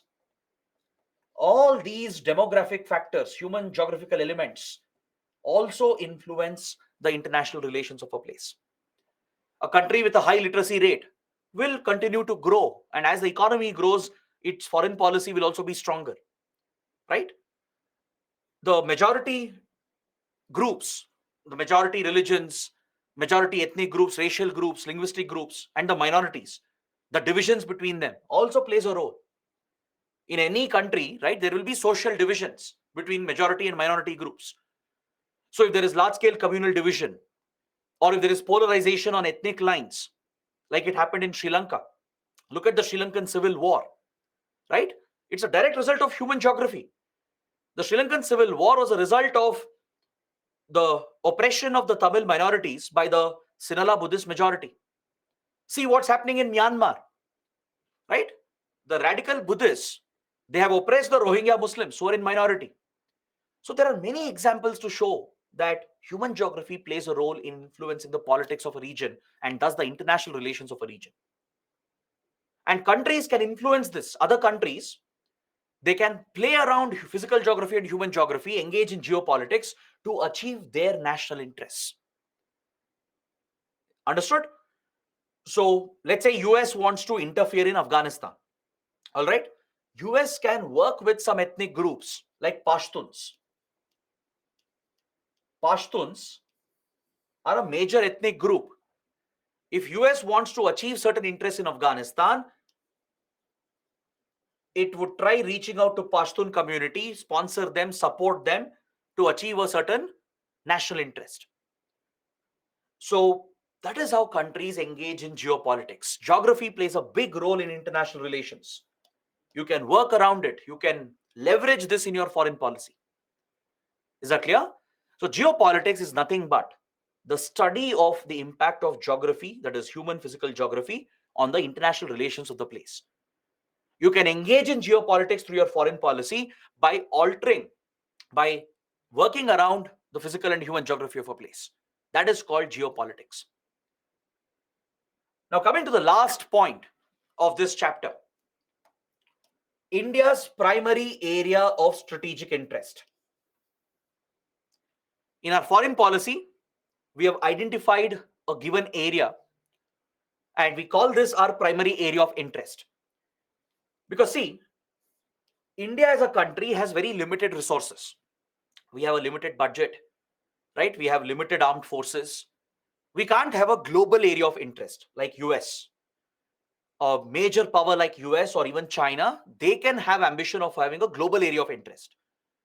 Like US, for example, it can deploy its military forces, be it in the Pacific, in the Indian Ocean, in the Persian Gulf, in the Atlantic, wherever you want, US has the ability to deploy its Navy, Air Force, and Army. It has the ability to exercise diplomatic influence around the world, be it in the Arctic, be it in West Asia, be it in the Pacific. US can be present diplomatically and militarily, right? So major global powers like US, they have a global area of interest because they have the resources, they have the technology, the money, the budget, they have the manpower, right? So they project power everywhere in the world. But India can't afford to do that. We are still a developing nation with limited resources. So to optimize our resources and to use it efficiently, in order to protect our core national interests, we have defined a primary area of strategic interest. This area lies between the Strait of Hormuz, located over here, and the Strait of Malacca, located over here. Roughly, these two water bodies, these two straits, mark the boundaries of our area of strategic interest. So roughly the area around it, this region, all right, roughly this region is our primary area of interest. Now, why have we chosen these points? What is so important about the Hormuz Strait and Malacca Strait? That's something you should understand. These straits, I hope you know what is a strait. You would have studied this in geography. A strait is a narrow water body that's connecting two larger water bodies. Like, look at the image here, the zoomed image. Hormuz Strait connects the strategic Persian Gulf with Gulf of Oman and Arabian Sea. Now, this is a critical shipping lane. It's one of the most important sea lanes of communication. It's one of the most important shipping routes, especially with regard to oil shipments. Because all your oil exporting countries, all the major oil exporting nations are present around the Persian Gulf, be it Iraq, Kuwait, Bahrain, Qatar, Saudi Arabia, UAE, and Oman, right? They're all centered around the Persian Gulf. All the oil shipments here passes through the Hormuz Strait and reaches Arabian Sea and the Indian Ocean, right? Iran is also a major supplier. So given this importance for global oil markets and the energy security of India, Hormuz Strait and its stability is critical for us because there are a lot of tensions present here. This is a choke point. It's a maritime choke point. It's a strategic choke point.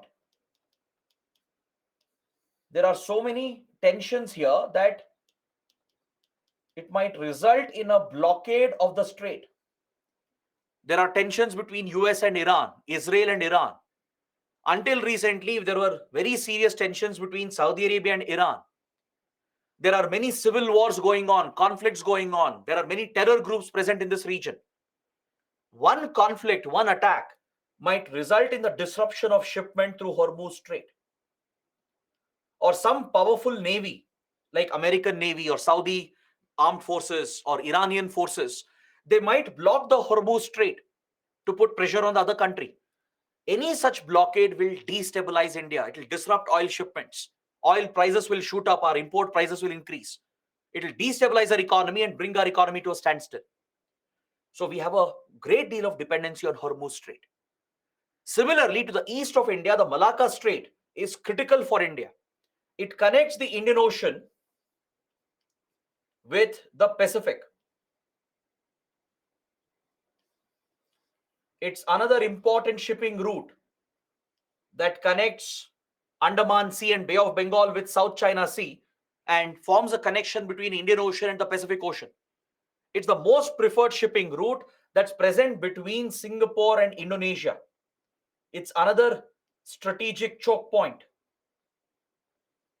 A lot of trade passes through Malacca Strait. Of course, you have other straits like Sunda Strait, Lombok Strait over here, but they are not preferred for shipping. It's not the ideal route. There are challenges for navigation through Sunda Strait and Lombok Strait. The most preferred shipping route here is the Malacca Strait. All right? Just like Hormuz Strait between Iran and UAE is critical for oil shipments from Persian Gulf to Arabian Sea, Similarly, Malacca Strait is critical for global trade. Large part of global trade passes through Malacca Strait. Lot of India's exports imports passes through Malacca Strait. And this is another choke point. Tensions between India, China, US and China might result in a blockade of Malacca Strait. This sea lane of communication might be blocked out, causing disruption that threatens India's economic stability and security. That is why these two choke points have been chosen as the reference points to define our primary area of interest. So the whole region around it, from Suez Canal in Egypt, there's another strait here, the Bab el-Mandeb Strait. Bab el-Mandeb Strait that connects the Red Sea with Arabian Sea. See, this here is Red Sea. This is your Red Sea.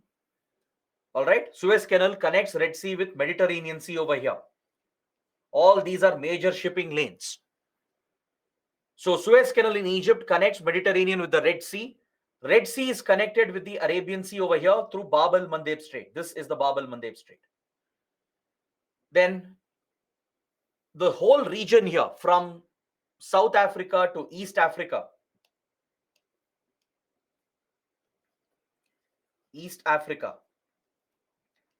this region, Horn of Africa, right? This is the Horn of Africa. Please notice here. It looks like a horn of a rhinoceros. This is the Horn of Africa region. So East Africa, Horn of Africa, then Southern Africa, Indian Ocean, then Southeast Asia, all right, West Asia, and as well as Central Asia. These are the primary areas of interest for India. This is our immediate neighborhood, right? It not only includes South Asia, which is our immediate neighborhood, but the extended neighborhood is present here, right? West Asia, Central Asia, Southeast Asia, Indian Ocean, Horn of Africa, East Africa, and Southern Africa.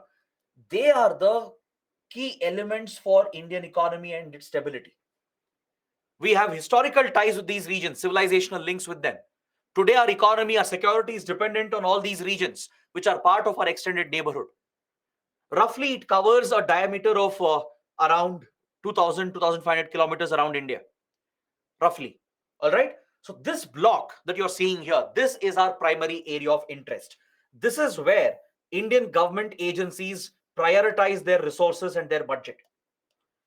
Be it Ministry of External Affairs, be it the Armed Forces of India, be it DRDO, ISRO, all these agencies, they focus on this region first.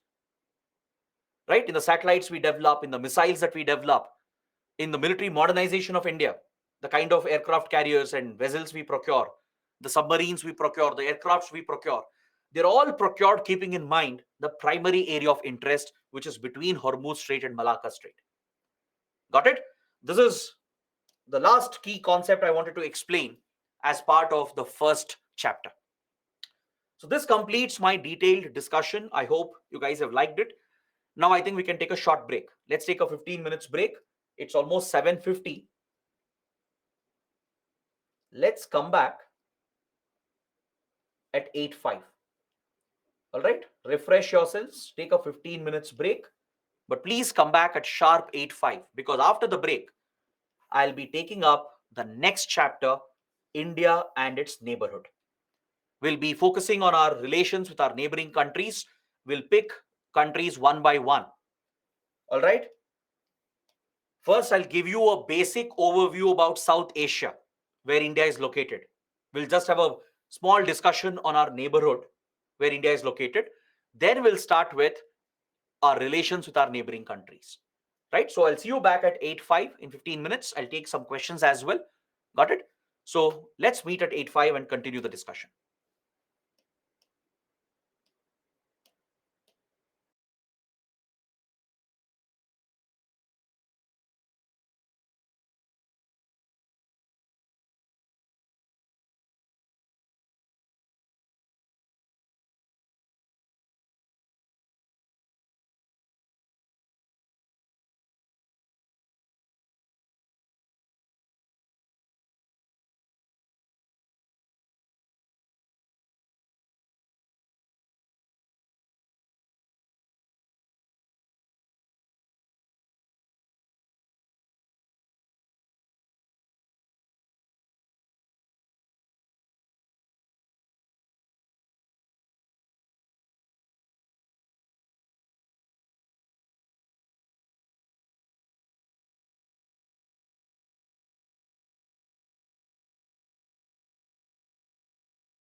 Hello everyone, welcome back to the session.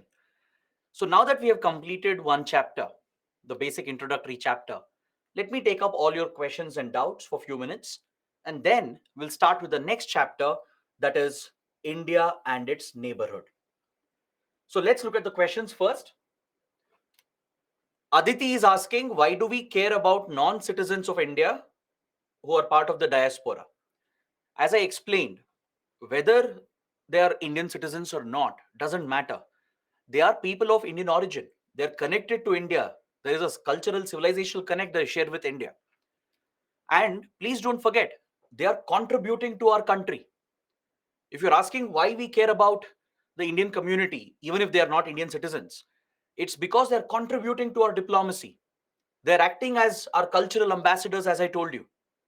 They are promoting our soft power influence, giving us leverage in foreign countries. They give us the ability to influence foreign governments and foreign societies because they are in influential positions. They are sending remittances back home to their families in India, right? They're contributing to Indian foreign policy, to the Indian economy. So it's only a duty of the Indian government to look after the well-being of the Indian community, right? The government is not doing charity here. This is a duty, it's an obligation of the government to protect the safety and well-being of Indian diaspora, both Indian citizens who are NRIs and as well as that of people of Indian origin. Next, Pratima is asking, is there any goal other than strategic goal, or simply goals of a country are called strategic goals? See, when we say strategic goals, usually it refers to goals related to security and defense of the nation, right? Like securing nuclear weapons, protecting our borders, tackling terrorism, defending our boundaries and sovereignty. They're all strategic goals. Anything related to security, defense becomes part of strategic goals. Then even your long-term goals, your long-term economic goals, long-term foreign policy objectives, they're also called strategic goals. Next, Shreyank is asking, sir, are we moving again towards a Cold War? In fact, we are not moving. We are already in another Cold War. Once the first Cold War ended in 91, another Cold War began between US and Russia. Then with the rise of China from early 2000, right, that's in the last 20 years, a Cold War rivalry has again started between US and China. So right now, we are already living in a Cold War era. It's called Cold War 2.0, the second version of the Cold War, where US and Western countries have a rivalry with Russia and China, right? So yes, we are already living in a Cold War era. You see that geopolitical rivalry going on between Western countries and Russia and China. Next, Arshdeep is asking why all Central Asian countries have Stan in the name of their country, like Kazakhstan, Kyrgyzstan, Tajikistan. That's because all Central Asian countries are Islamic nations. They are Muslim majority countries, and that is a part of the naming tradition as well, like Afghanistan, Pakistan, right? So all Central Asian countries being Islamic nations, you have that Stan in their name. Next, Pratima is asking, is there any international treaty that mandates countries with coastline to provide a passage to their neighboring landlocked countries? No, there is no such international treaty. If a landlocked country wants access to the sea, it has to bilaterally negotiate with the neighboring countries. This is left to the discretion of the neighbor. Like, for example, India is a good friend of Nepal. So we have given Nepal access to the sea. Let's say tomorrow our relations are affected. India wants to retaliate against Nepal. We can cut off the land access to Nepal. We can prevent Nepali exports and imports from reaching the sea by blocking the transit access we have given. So this is left to the discretion of each country. It's part of their bilateral ties. There's no international treaty that mandates that a country should give transit access. It's a matter of sovereignty, so countries can decide on their own. So that is why landlocked countries become so dependent. Unless and until they have good friendly relations, they won't be able to get transit access.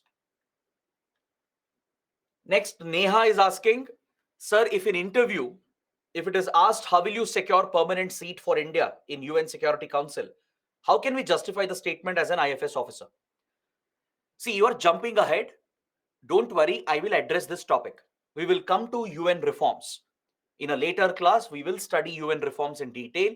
There, I will explain what India can do. Let's say such a question comes up regarding how India should push for a permanent seat. What will you do as a future diplomat, right? I'll help you answer this question, but in a later class. Let's not jump ahead. Last question from Aditi. Does criticizing another country on their terrorist-like activities, like in Afghanistan or Myanmar, does it count as a violation of our independent foreign policy of not interfering with another country's domestic affairs? See, first of all, in international relations, no country will stay out of the internal affairs of another country. It's a given fact that countries will interfere. India itself has interfered in Nepal, in Pakistan, in Sri Lanka, in Bangladesh, and in every other country. Please understand that independent foreign policy does not mean will not interfere in the affairs of another country. Interfering in the affairs of another country sometimes becomes essential to protect our interests. Independent foreign policy is different. It's about not listening to someone else. Now, US might tell us to impose sanctions on Myanmar. Now, why should we listen? Why should India listen to US with regard to our ties with Myanmar? Myanmar is our neighbor. We will decide how we will work with Myanmar. That is independent foreign policy. Please don't confuse the two. In geopolitics, countries will interfere. We might say we won't, but that is the reality. Every major power interferes in other countries. That is how they protect their interests. Coming to your other question, that would we criticize terror activities in Afghanistan or Myanmar? Yes, India criticizes all forms of terrorism, especially the terrorism that affects India.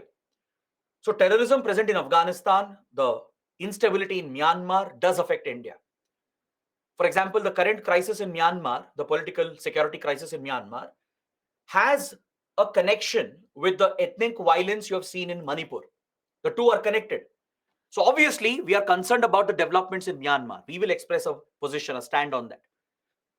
The presence of terror groups in Pakistan and Afghanistan is a direct threat to India. So we do criticize that. We do take a direct stand. That is not a violation of our independent foreign policy. Independent foreign policy is deciding for ourselves. We will decide what is good for us. We will follow a policy that is good for our country, for our national interests. We will not listen to someone else. We will not blindly follow the orders of another country. That is called independent foreign policy. Next, Abhishek is asking, is hegemony a soft power? No. Please understand the meaning of hegemony. Hegemony means domination. Hegemony is where one big country, one powerful country, is imposing itself on a small country.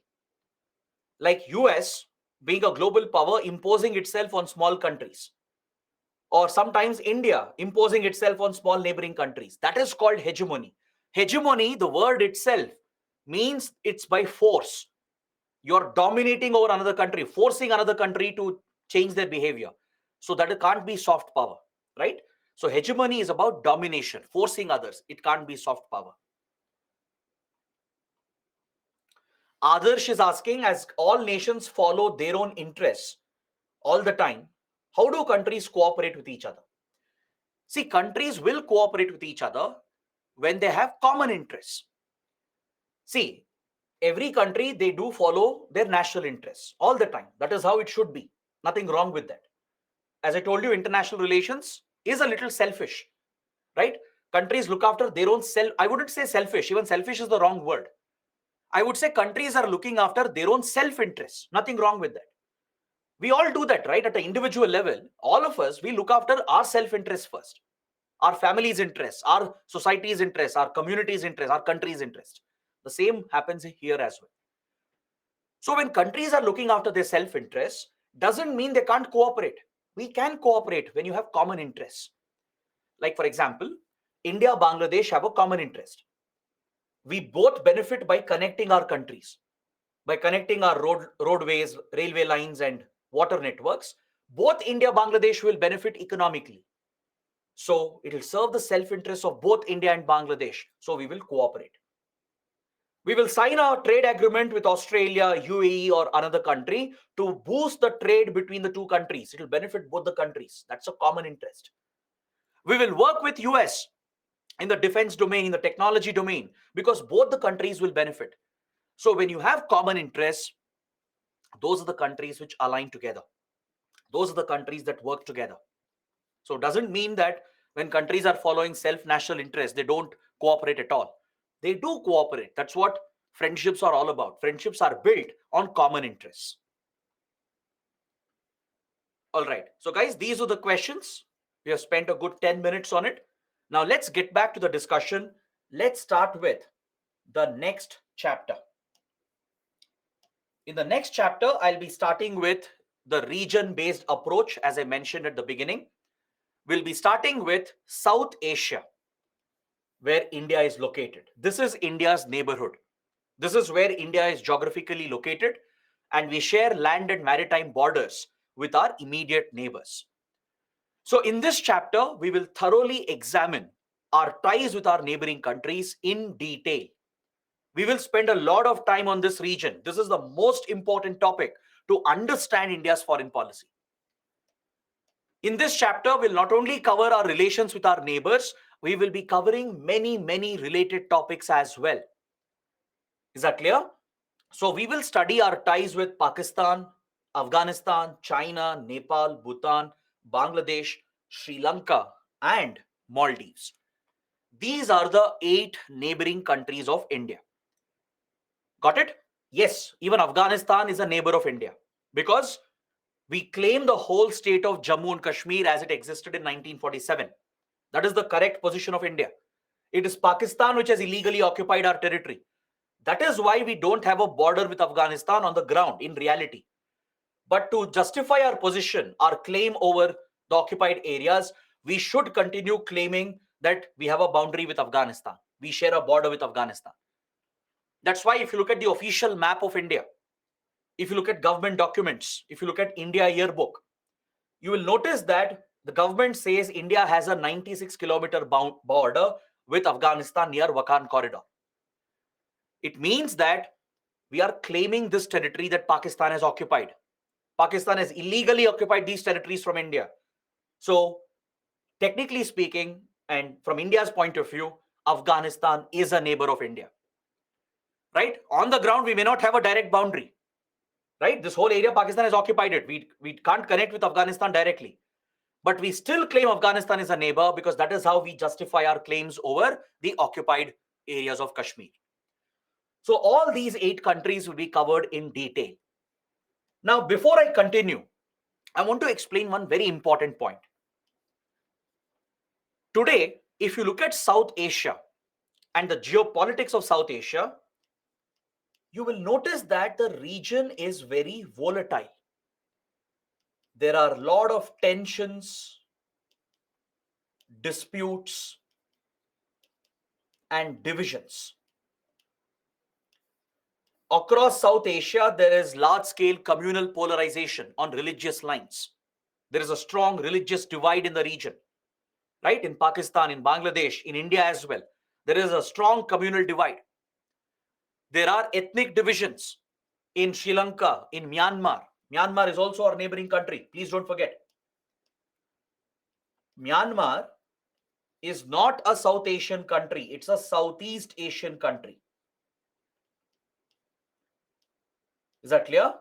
Geographically, Myanmar is a Southeast Asian country, but it's an immediate neighbor of India. So we will cover this under the same chapter, India and its neighborhood. Got it? China as well is not part of South Asia. China is an East Asian country. But still we'll cover this because China is our neighbor. The chapter is India and its neighborhood.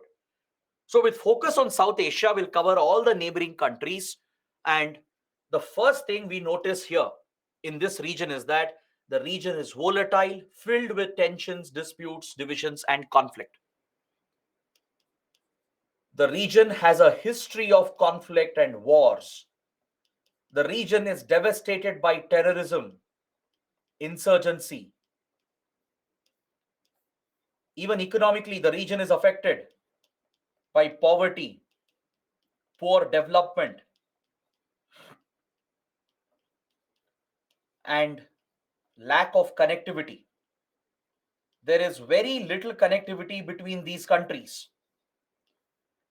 Generally, neighboring countries, they connect with each other by connecting their roads, their railway lines, and their waterways ways or water networks. They open the borders as well to promote border trade, to allow the movement of people, goods, and investments. But in South Asia, you don't see this happening, right? Movement of people is very difficult. Do you ever imagine going on a vacation to Pakistan or Bangladesh, right? You don't. Similarly, the nationals of other countries, the citizens of our neighboring countries, even they don't look at India as a tourist destination, most of them at least. There are many, many problems and challenges in this region, right? There is a lot of socio-economic backwardness, lack of education, lack of quality healthcare. There is poor development, hunger, poverty. In general, backwardness is a trademark of South Asia.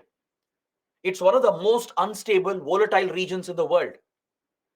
It has been affected by multiple wars and conflicts. There are standing border disputes, like the Kashmir dispute with India, Pakistan, the border dispute India has with Nepal, with China, right? The region has become a hub of terrorism, organized crime, and insurgency.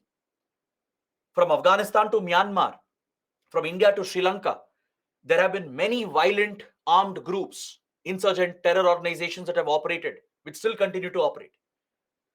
So the question is, why has South Asia become like this? Was South Asia like this always? The answer is no. If you look at this region historically, if you look at the ancient times, this was a thriving civilization. I am referring to the Indian civilization. Please understand, I am not referring to India, the country, India, the nation state. India is a country, is a new country. The concept of India is a very new concept, right? India came into existence from 1947 as a nation state. But I'm talking about the civilizational history of South Asia.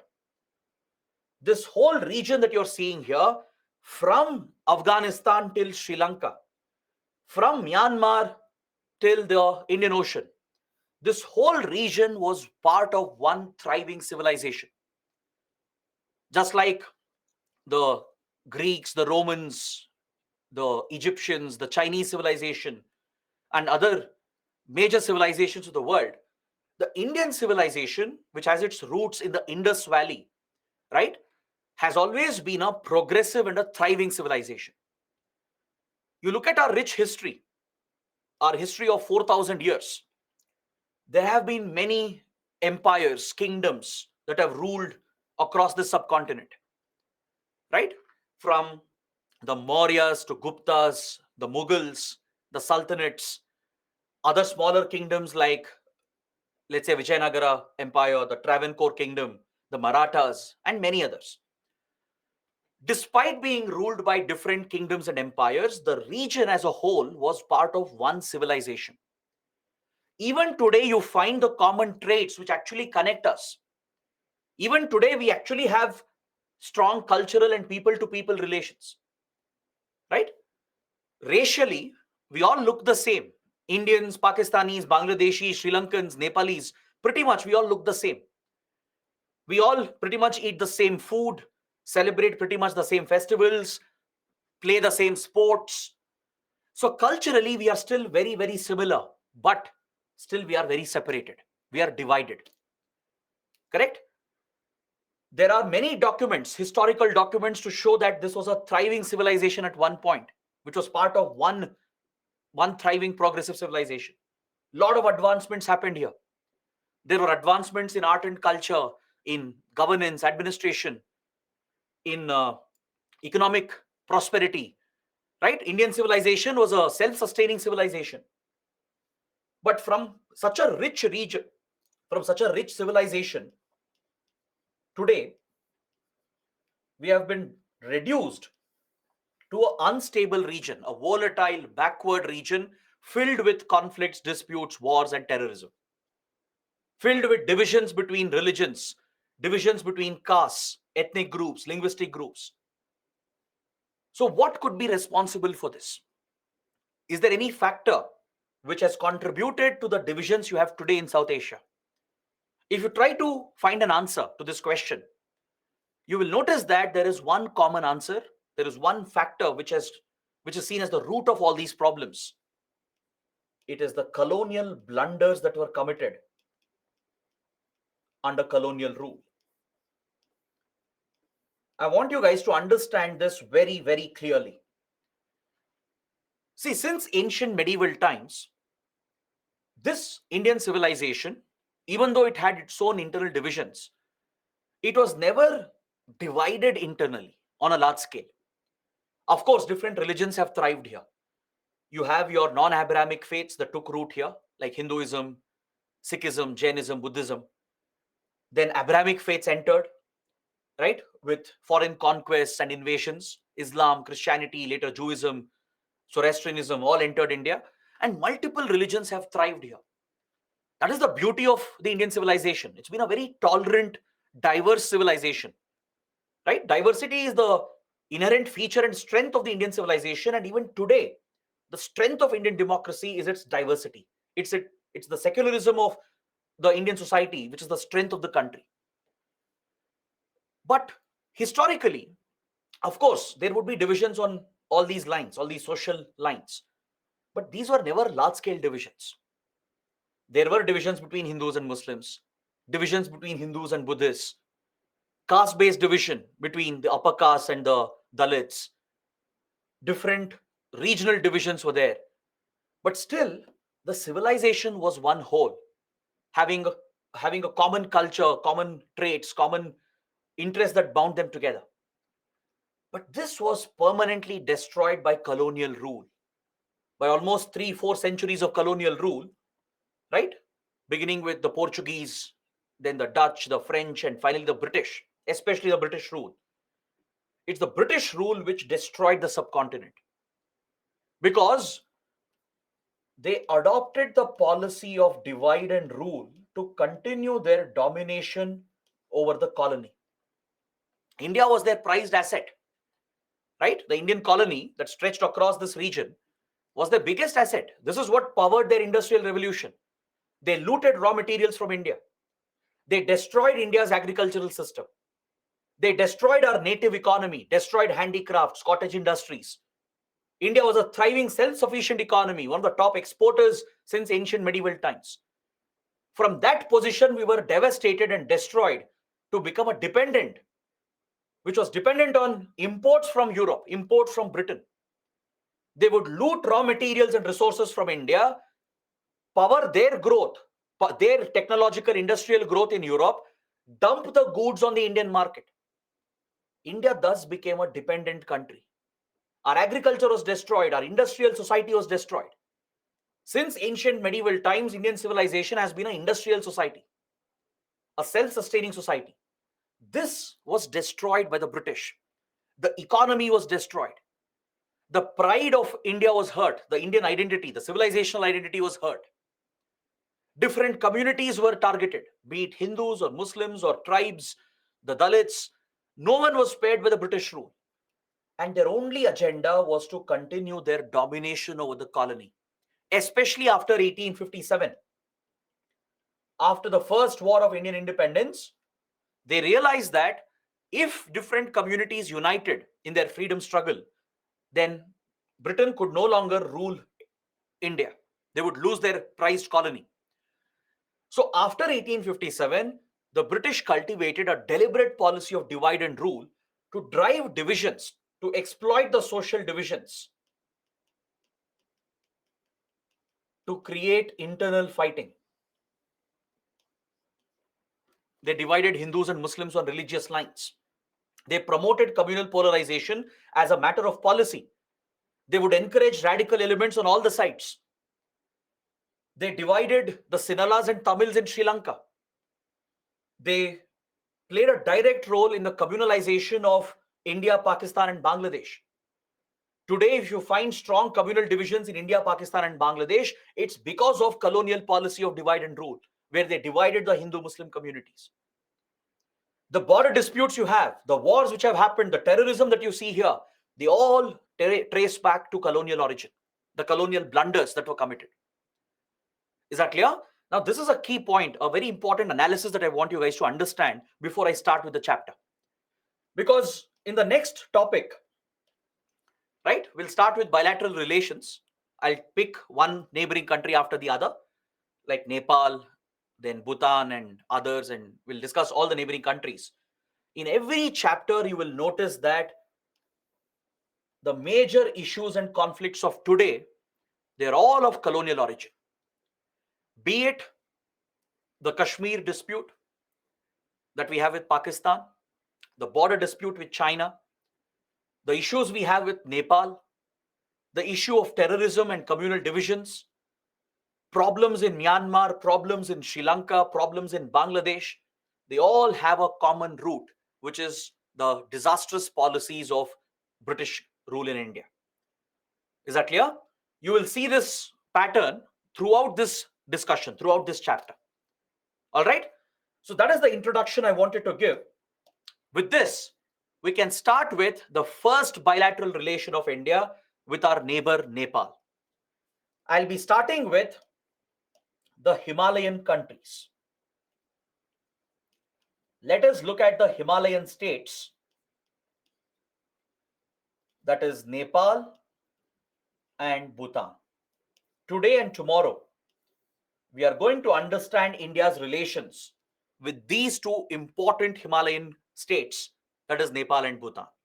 Let's begin with India-Nepal relations.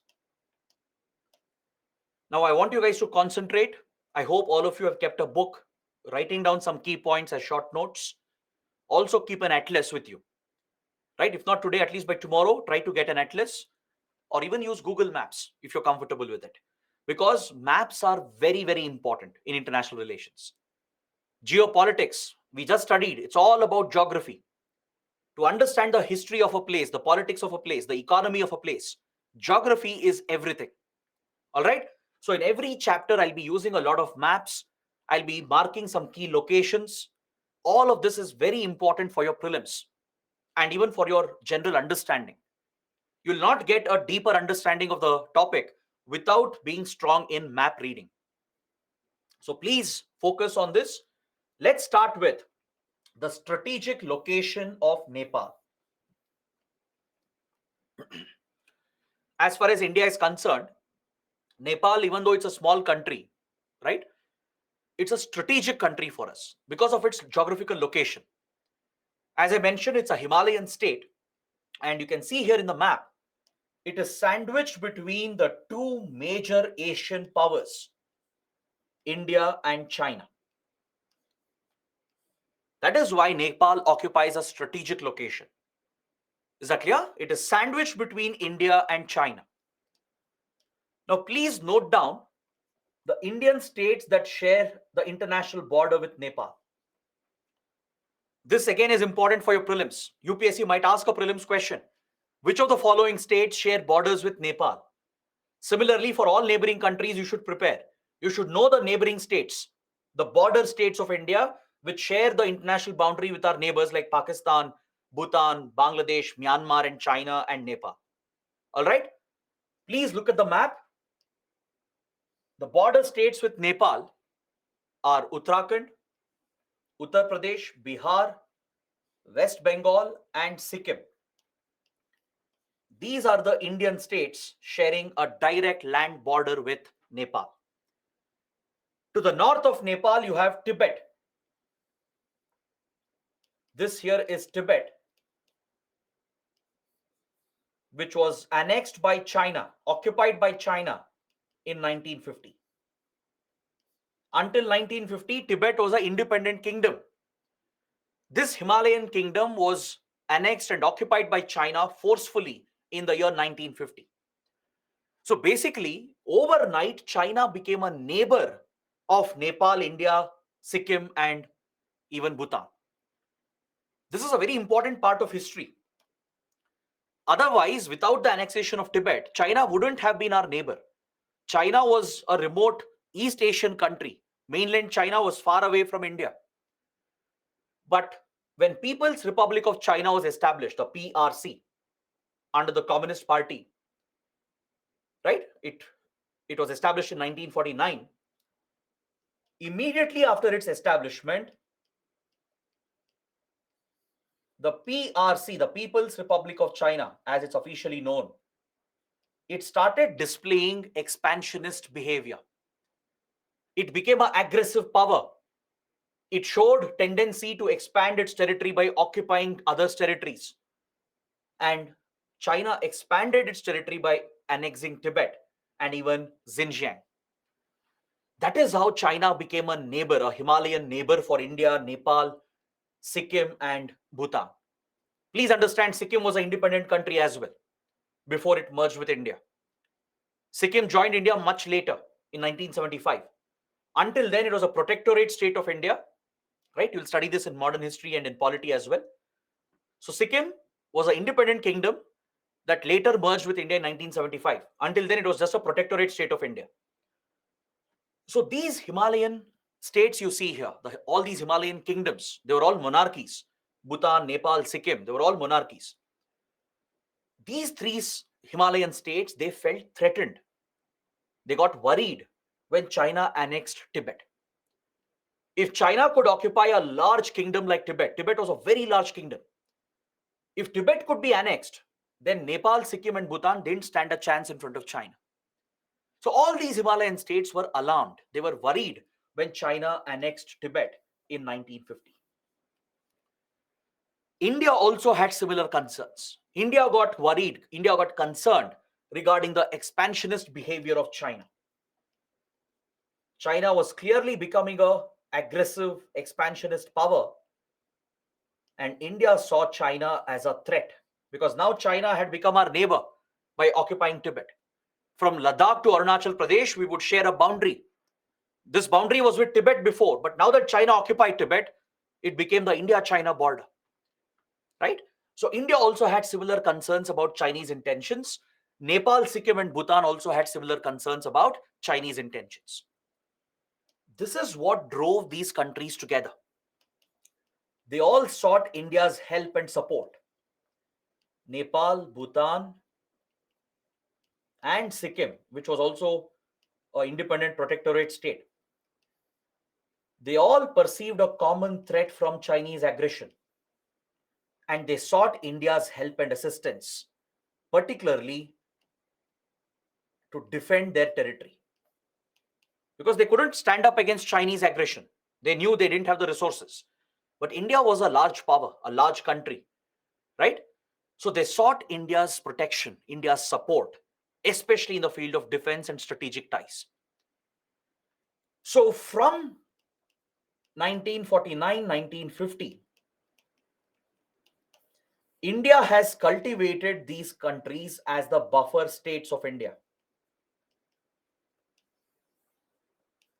We continued the British policy of treating these Himalayan kingdoms as buffer states.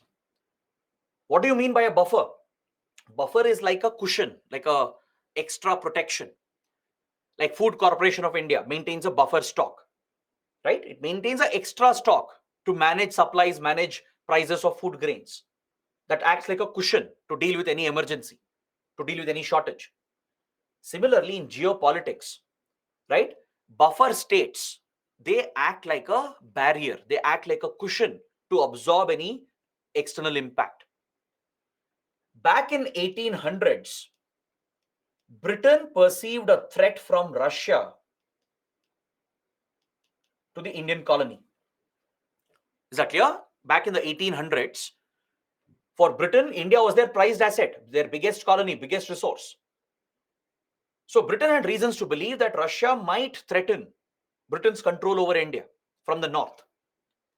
Right? There were expectations, there were intelligence reports for Britain that Russia might plan an attack to capture the Indian colony.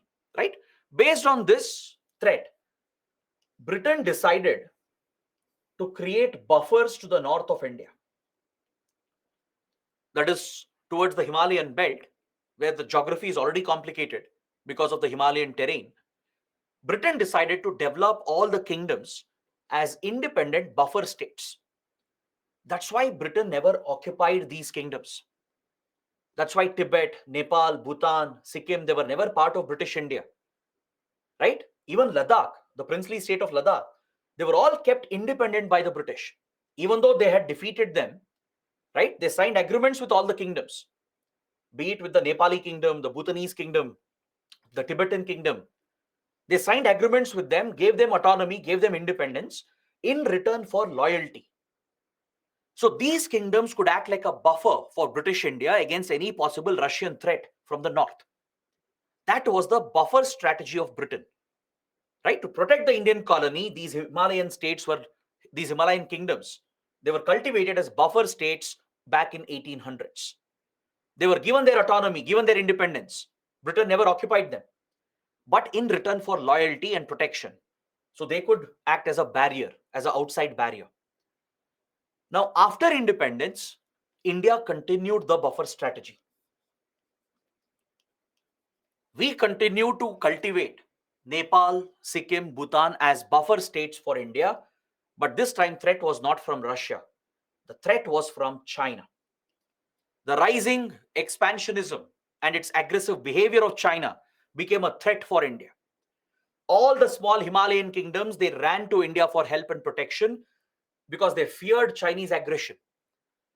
This is what brought India closer to these Himalayan states, and we built very close strategic ties focused on defense and security and other aspects of the relationship. So we do share a very, very close relationship with Nepal. Is that clear? Now, let me tell you something else about the geography of Nepal. Please make a note. If you look at the physical geography of Nepal, the Himalayan mountains are largely present in the north and central parts of Nepal. All right? This is the mountainous area, the Pahadi region. The Pahadi region, where you have the mighty Himalayan mountains that acts as a barrier, a geographical barrier that cuts off the subcontinent from China and Central Asia. All right? So the people who reside here, the ethnic groups who are found in the hilly areas, they are called the Pahadis, the Pahadi community. And Pahadis have been dominant in Nepal. They are the dominant class. Understood? Pahadis are the dominant class here. See, until recently, Nepal was a monarchy. It was ruled by a king. And it was also a theological state. Meaning, I hope you know what's a theological state. Meaning the state had an official religion. Any country which has an official state religion, that's called a theological state. Like Pakistan. Pakistan is an Islamic nation. Similarly, Nepal was a Hindu state, the only Hindu state in the world. So it was a theological monarchy. So the Pahadis from the Himalayan belt, they have been close to the royal family. So they are the dominant class in Nepal. Even today in Nepal's politics, in Nepal's society and economy, it's the Pahadis who are always dominant. All right? So this is the geography in the north of Nepal. You have the Himalayan terrain, the Pahadi region, which is a very difficult geography. So it's not easy to create infrastructure, not easy to carry out construction because of the Himalayan geography. And here you have a community called the Pahadis, who are the dominant class, who have been historically close to the monarchy, to the royal family. In southern Nepal, that is over here, this belt, which I'm highlighting, the southern part of Nepal, this is called the Terai region or the Terai belt. Is that clear? The Terai belt or the Terai region. This is the plain area, the plains of Nepal. It extends from Nepal towards India, that is towards UP and Bihar. The Terai of Nepal, the Terai region, the plain area of Nepal in the southern parts of the country, extends into India towards UP and Bihar. So here in the Terai, you find a community called the Mades community, the Madesi people or Madesis. Madhesis are very, very close to India. Madhesis are Nepalese essentially, found in the Terai region. But they are very close to India because they share marital, familial relations on the other side of the border. The Madhesis of Nepal, they marry into families on the Indian side. They establish a marital relationship by marrying into Indian families. Is that clear? In the border villages of UP and Bihar, in the Terai, the families are connected across the border. So Nepali Madhesis are closely connected. There is a familial relationship, marital bond formed through marriage between the border villages of India in UP, Bihar and the border villages of Nepal.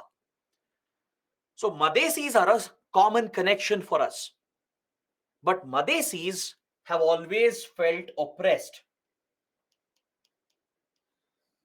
at the hands of the dominant Pahadis. There is a divide in Nepal between Madhesis and the Pahadis. Pahadis who have been dominant, rich and influential, they've often dominated and oppressed and discriminated against the Madhesi community. Madhesis have always felt left out. Madhesis have felt they haven't got equal representation, equal opportunity. And there is a constant divide in Nepal between Madhesis and the Pahadis. Is that clear? Please understand this aspect of geography of Nepal, the physical and human geography of Nepal. This is what defines the politics of Nepal and directly influences our relations with the country. Understood? That is the essence of geopolitics. Now, let's look at the next slide here. Please look at the map that I've shared on the other side, on the right corner, right top corner. You can notice that Nepal is a landlocked country. As I mentioned earlier, it's a landlocked nation surrounded by India and China, correct? Now, Nepal has a great deal of dependency on India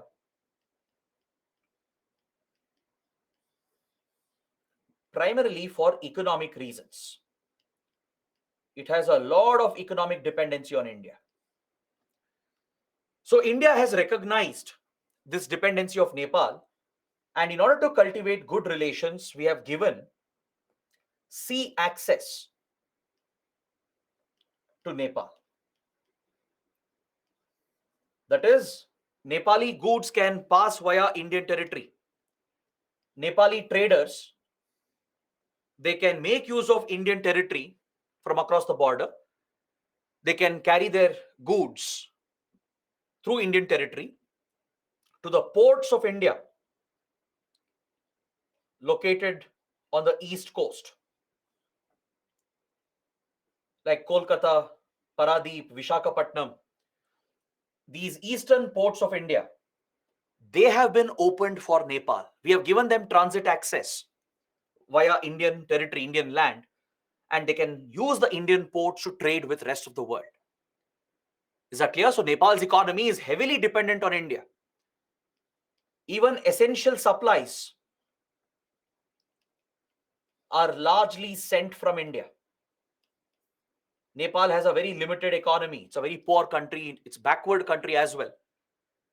It has faced a lot of challenges in the past, political challenges, social challenges, right? So its economy is not very strong. Nepal has a very weak economy. It suffers from poverty as well. And it's affected by disasters, multiple disasters, especially earthquakes, landslides, floods, because Himalayas is very vulnerable to disasters. Just yesterday, there was a major earthquake in Nepal, which affected India as well, right? You might have read that in news. So Nepal has a great deal of economic dependency on India, not just for trading with rest of the world, not just for port access, but even for essential supplies. Nepal does not produce much on its own. So basic food supplies, medicines, equipment, then fuel supplies, petrol, diesel, kerosene, even power supply, everything largely is sent from India. India is the primary supplier of all essential goods, items, and supplies for Nepal. So there is a great deal of economic dependency here. Is that clear? Now, the other important point, the third point. The first was from a strategic perspective, right? The India-China angle. That was the first point that I discussed. Let me mention that as well. The first point with regard to defense and strategic ties, how India has cultivated Nepal and other Himalayan states as a buffer, as part of the buffer strategy against China. Second is about Nepal's economic dependency on India. The third is the close cultural link. There is a very strong civilizational bond that binds India and Nepal together. The link is through Hinduism and Buddhism, both. Historically, since ancient times, Hinduism and Buddhism has been a common connect. Correct? There are many important Hindu pilgrimage sites in Nepal. You might have heard of Janakpur, which is believed to be the birthplace of Sita Mata according to Indian mythology. Right? There are many pilgrimage sites, Hindu pilgrimage sites associated with Mahabharata, Ramayana that are present in Nepal. That forms a common connection. Then Lord Gautam Buddha, the founder of Buddhism, right? He was born in today's Nepal at Lumbini. Lumbini is present in Nepal. There are many important sites, Buddhist sites in Nepal, like historical places like Kapilavastu, Lumbini, and others. There are many Buddhist heritage sites in India, like Bodh Gaya, Sarnath, Kushinagar. So across UP, Bihar, Madhya Pradesh, Odisha, right? There are many Buddhist sites in India that forms a strong connection between India and Nepal.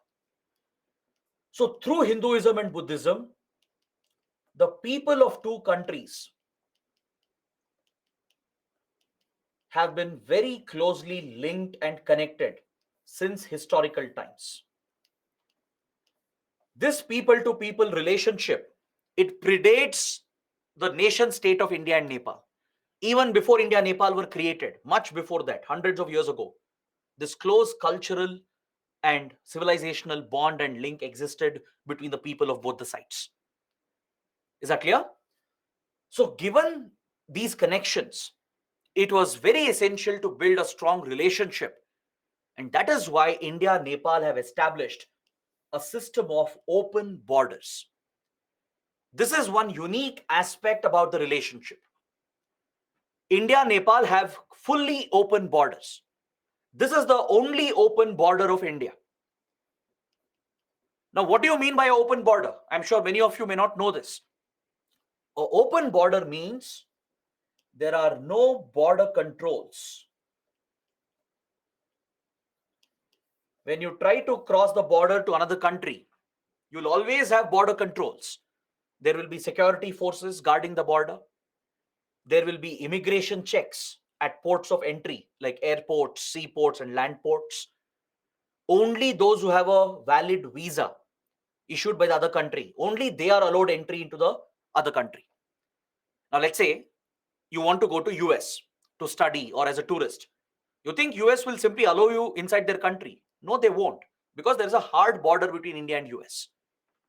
There is a hard border between India and Pakistan, India and Sri Lanka, right? There are security checks. There are security forces who keep a check on the movement of people, goods, etc. There is a visa process. You have to obtain legal visas to gain entry into the other country. That's what you mean by border controls. But countries which are very close to each other, which are close friends, which have a lot of trust on each other, they will eliminate border controls in order to provide for free movement. To provide for free movement of people, goods, and vehicles. This is a unique system we have created to nurture the close people-to-people connections that we have, the deep-rooted civilizational relationship that we have with Nepal. So Indians can enter Nepal without a visa. You don't need a visa. You don't even have to carry your passport, right? A basic identification, filling few forms is enough. you'll be given entry into Nepal.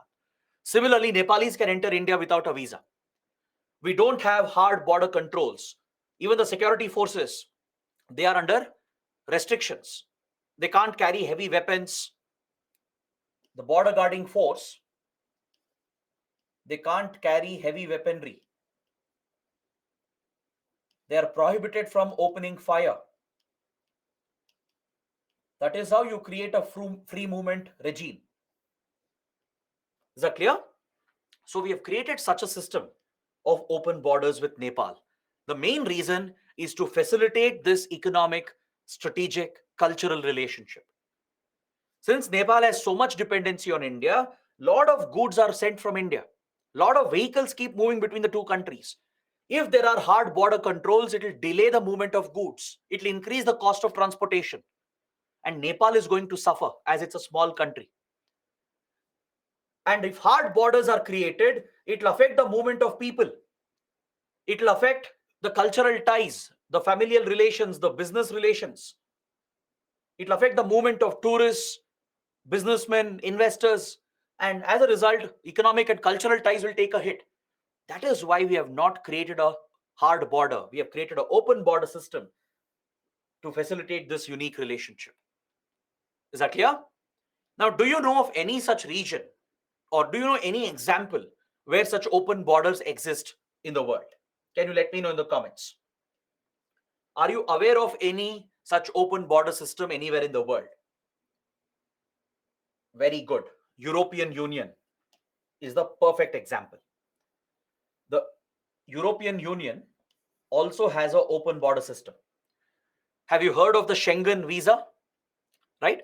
European Union countries, EU members, they have an agreement called the Schengen Agreement. So those who are part of the Schengen zone, they have a common visa system called the Schengen visa. So for outsiders like Indians, let's say we have to go to EU countries, you have to get a Schengen visa. And once you get a Schengen visa, you can get access to all the EU countries. And within EU, the member states, they don't need visa at all. Like, for example, a French citizen, if he wants to go to Germany, he can simply travel. He can take a plane or a train or a bus or his own vehicle, drive across the border. No one will check. No one will stop them. No one will ask for documents. That is the true open border system that provides for free movement of people, goods, services, investments, and vehicles. That is how you promote integration, regional integration through your foreign policy. So such a special arrangement exists between India and Nepal to promote the close economic, strategic, cultural ties. In fact, there is a joke amongst Indian diplomats. They say that India-Nepal relationship is like roti beti ke sambandh. Informally, they joke about India-Nepal relations. They say that it's a roti beti ke sambandh, meaning roti means bread. Roti means bread, which is a reference to livelihood. Beti here refers to the marital bond created through marriage,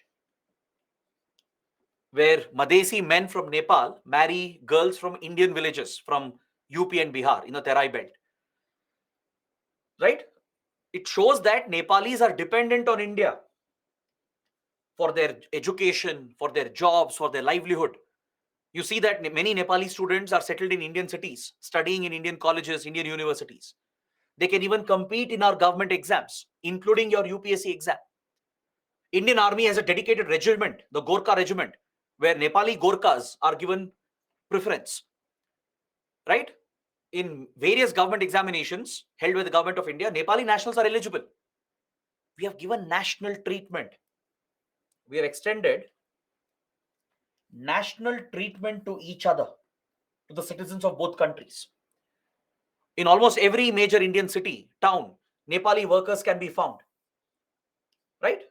They take up various jobs, various employment in the country, and that is their big source of livelihood because Nepal does not have enough job opportunities. So Nepali citizens, they depend on India for education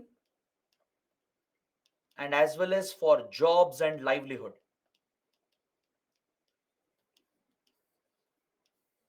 And this has been facilitated. We have a special arrangement through the 1950 Treaty of Peace and Friendship. This is the foundation of India-Nepal relations.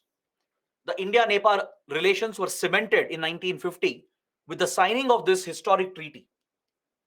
Even today, this is the defining aspect of our relations. It is this treaty which creates open borders between the two countries. It is under this treaty that both countries have given national treatment to each other's citizens.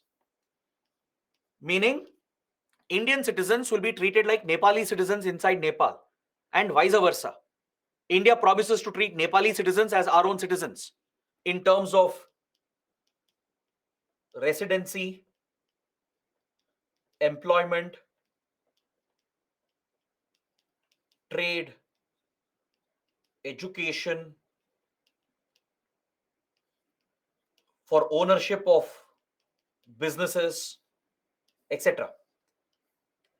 In these domains, both countries are giving national treatment to citizens of the other country. That's why Nepali citizens can settle down in India. They can take a job in India. They can compete in government exams, including your UPSC exam, your banking exams, right? Indian investors get the same treatment. They are treated just like Nepali investors. So this national treatment has been made possible under the 1950 Treaty of Peace and Friendship. This is the foundation of the treaty which created the open borders, and both countries have extended national treatment to each other.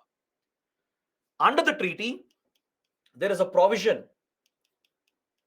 through which India can play a role in the defense of Nepal. We can provide weapons,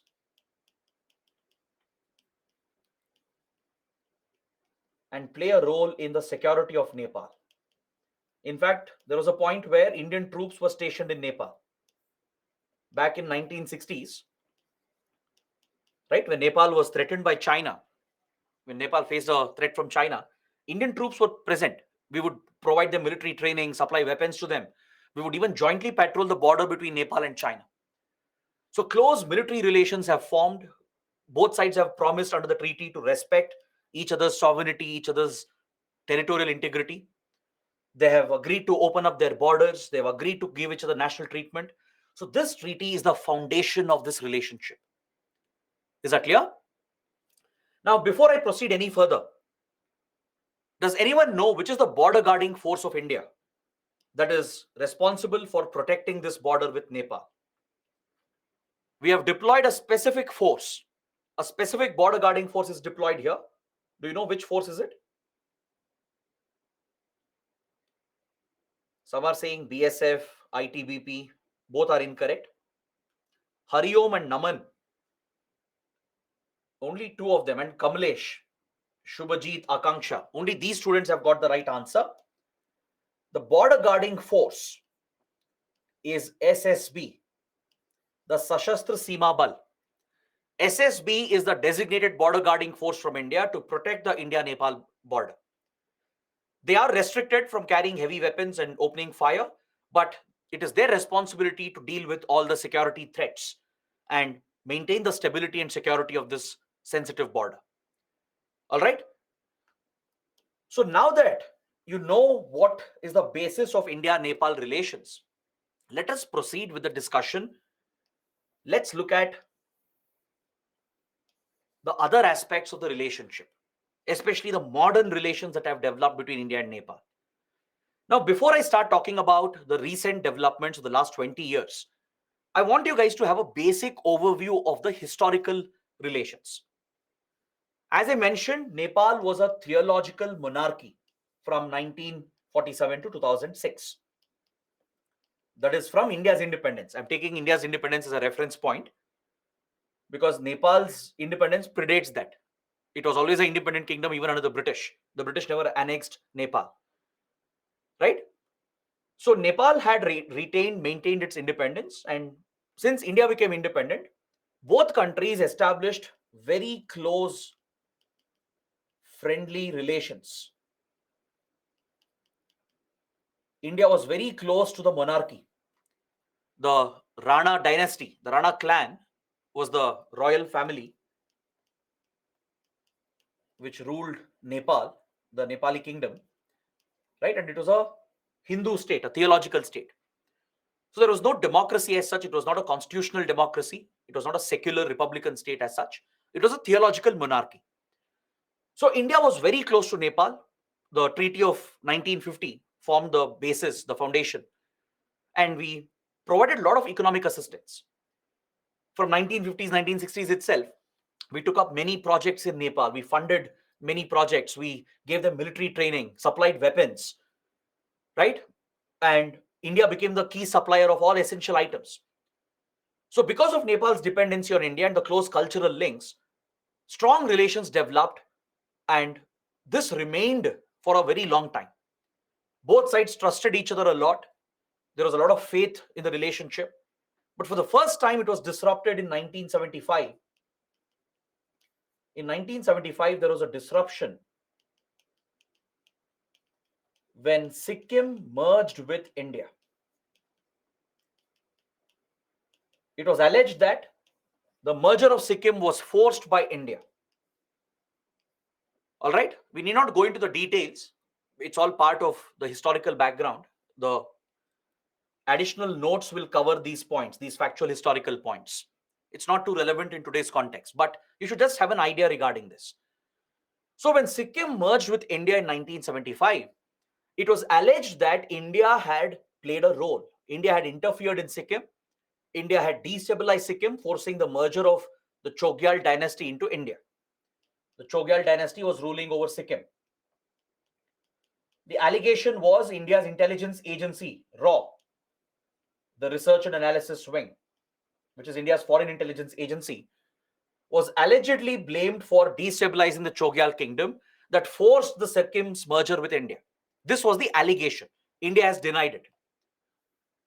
But this merger of Sikkim under controversial circumstances created doubts for Nepal about India's intentions. Now, Nepal believed that if India could destabilize a kingdom like Sikkim, which is also a small Himalayan kingdom, Nepal also feared India might do the same, that India might meddle, interfere in Nepal and force its merger with India someday. These doubts and suspicions created a division, a divide in the relationship. Slowly, Nepal started getting closer to China. In 1970s, 1980s, Nepal started getting closer to China, which created the first divide in the relationship. Then, Nepal was devastated by a civil war. Nepal was hit by a major civil war led by the Nepali Maoists.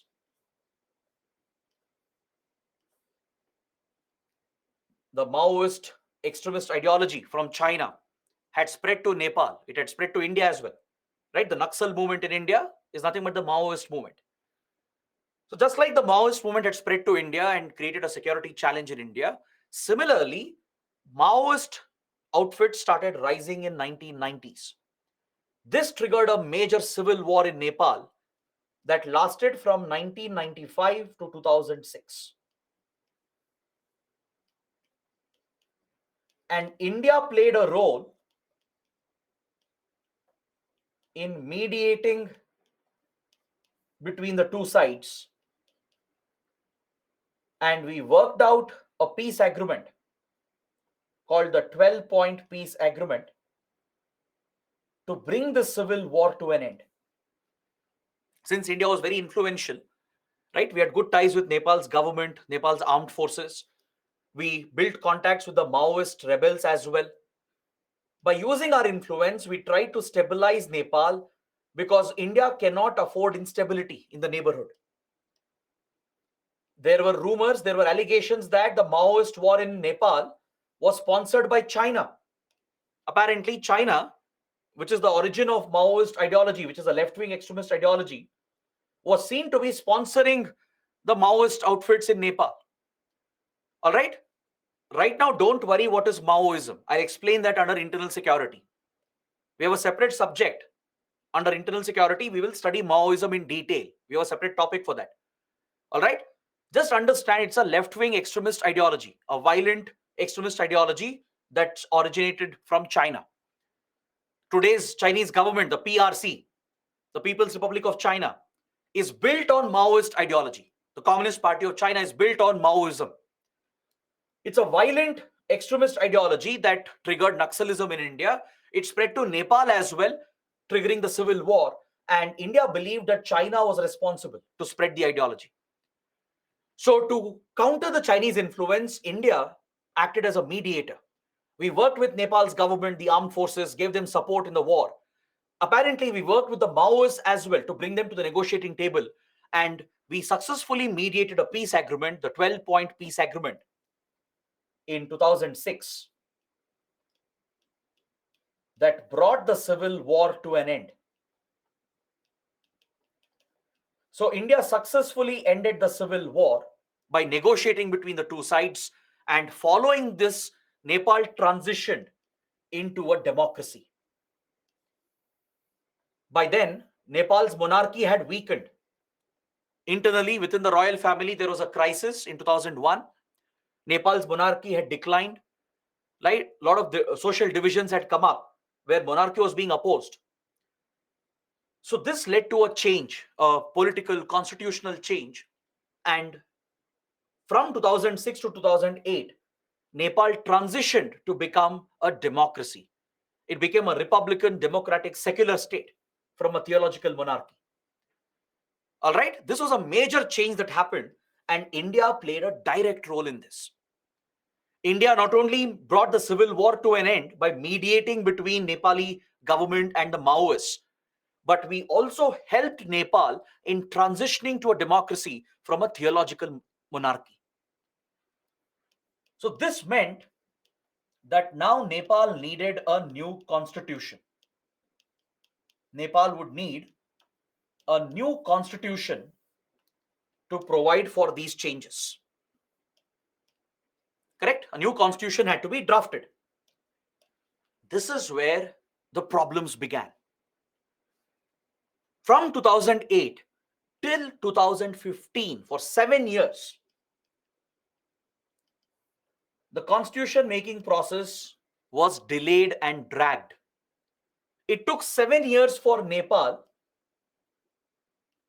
to finalize and adopt a new constitution.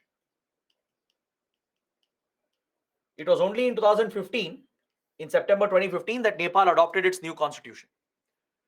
But during these 7 years, from 2008 to 2015, there was a lot of chaos and turmoil inside Nepal. A constituent assembly had been set up to draft the constitution. A government also had been set up. But the problem was there was a division inside Nepal. All right? And because of this social division, the constitution making process got dragged for 7 years. There were repeated delays. Multiple changes happened in the government. Governments fell and new governments were formed. New constituent assemblies were formed. And this entire process of drafting a new constitution became very chaotic in Nepal. Now, why am I mentioning all this? Why is it relevant? It is relevant because it was alleged that India was excessively interfering in the constitution making process. India was blamed by certain sections in Nepal that India was interfering with the constitution making process and thus breaching the sovereignty of Nepal. Is that clear? So let's understand what happened. Let's understand what the issue is all about. It's a very important topic. Remember, I told you that there is a major social division in Nepal between Pahadis and the Madhesis. The Madhesis, as I told you, they felt discriminated, oppressed, and left out. They were demanding inclusive, equitable representation in the new Nepali parliament. They basically wanted the question of federalism to be addressed. The Madhesis, who have historically faced discrimination at the hands of Pahadis and the royal family, they wanted more states to be created in the Terai region. If more states are created, It will increase representation in the Nepali parliament. Understood? It will fetch them more seats in the Nepali parliament, which would give them inclusive and equitable representation to look after the welfare of the Madhesi community. This was the demand of Madhesis and as well as the Janjatis. Janjatis are the tribal communities. So the tribal communities, the Janjatis and Madhesis, they had one demand. Their demand was they wanted more seats in the new parliament, which means they will have equitable, inclusive representation. For that, they wanted more states to be created in the Terai region. If more states are created, representation will increase for Terai, which means more Madhesi members can get elected to the new parliament. This was their major demand, along with few other minor demands. But Pahadis within various political parties, they opposed these provisions. Pahadis who have dominated Nepal's politics, they wouldn't agree to the demand of Madhesis. So basically, Madhesi demands were not met. Despite repeated protests, repeated demands, their concerns were never addressed by various political parties, including Nepali Congress, the Communist Party of Nepal, and other factions of the Communist Party. These are major parties in Nepal. They were part of the Constituent Assembly, but they were dominated by the Pahadis. They would never agree to the demands of the Madhesis. This was the major divide. Is that clear? These parties, right, which are all dominated by Pahadi community, they wanted a constitution that would favor Pahadis, not the Madhesis. They were against creating more states in Terai. They were against giving more seats to Madhesis and Janjatis in the parliament. This is what led to the delay of 7 years. During this entire process, India was involved. As you can expect, India expressed concern for the well-being of Madhesis. Why? Because Madhesis are connected to us. They share marital familial bonds in UP and Bihar. And this is a big electoral issue as well. It's connected to the electoral dynamics in UP and Bihar. All right? And also it's a moral obligation. It's not just about electoral politics. Madhesis are connected to Indian families. So naturally, Indian government will be concerned about their welfare. There's nothing wrong with that. It's all about whether you'll be idealistic or pragmatic, right? Idealism says that, yes, Madhesis have been wronged. That is true. It's a fact. Madhesis have been discriminated. They've largely been left behind. So on moral grounds, on humanitarian grounds, India might stand up for them. India might say that, please give them equal rights, give them equal representation. But again, there will be a consequence of doing that. If India interferes in the internal matters of another country, even though it's a right position, ideally it is correct, right? We are standing for principles, values, correct. But it might affect your relations. Your pragmatic interests, realist interests might get affected. That is exactly what happened in Nepal. Because nobody likes interference in their internal issues. Now tomorrow, let's say, your relatives will interfere in your family matter. Right? No one likes that. No one likes external interference. Even if they are doing it out of good interest, no one will like any external interference. The same happens in geopolitics. Even though India wanted to support Madhesis, which was ideally a correct position, because Madhesis are connected to us, we have a cultural bond with them. So if a community is being oppressed, right, India as a major power has to stand up for them. That's an idealistic policy. But you have to think of pragmatism, think of realistic policy as well.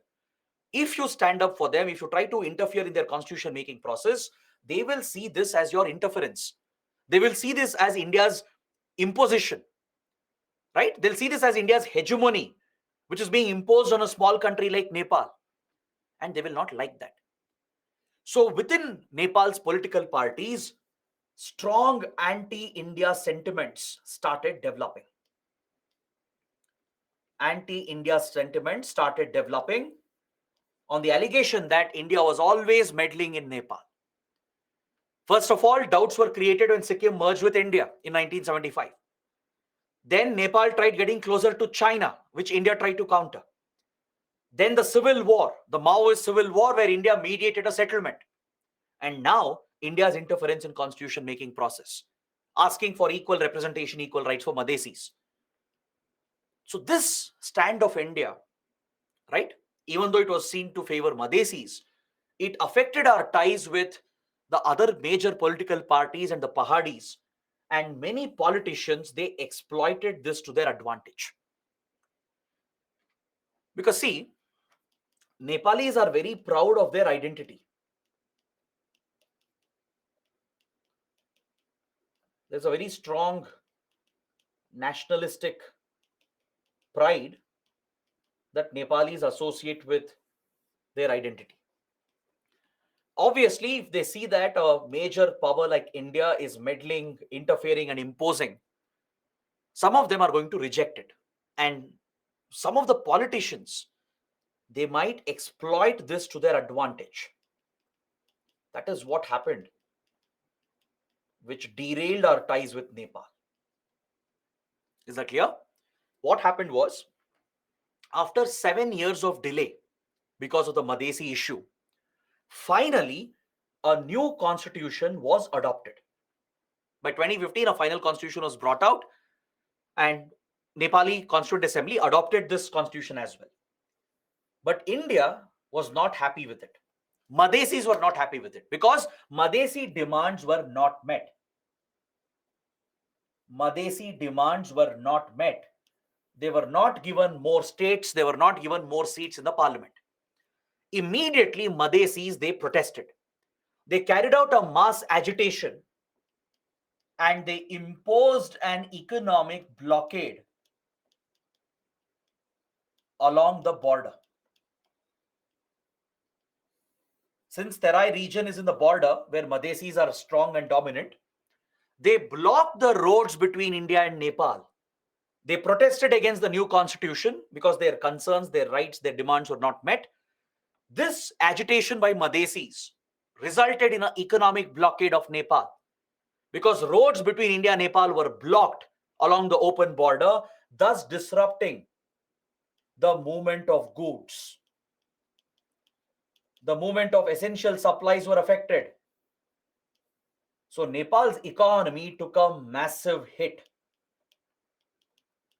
Nepal's economy took a major hit because of this economic blockade. And some of the Nepali politicians who have built support on nationalistic lines by promoting Nepali identity, they exploited the situation and they blamed India for the entire crisis. They alleged that India was the one which was supporting Madhesi agitation. They said India is interfering in the sovereign rights of the country to frame its constitution. And they said India is encouraging Madhesis, as India is close to Madhesis. They alleged that India is using Madhesis to impose a blockade to punish Nepal economically.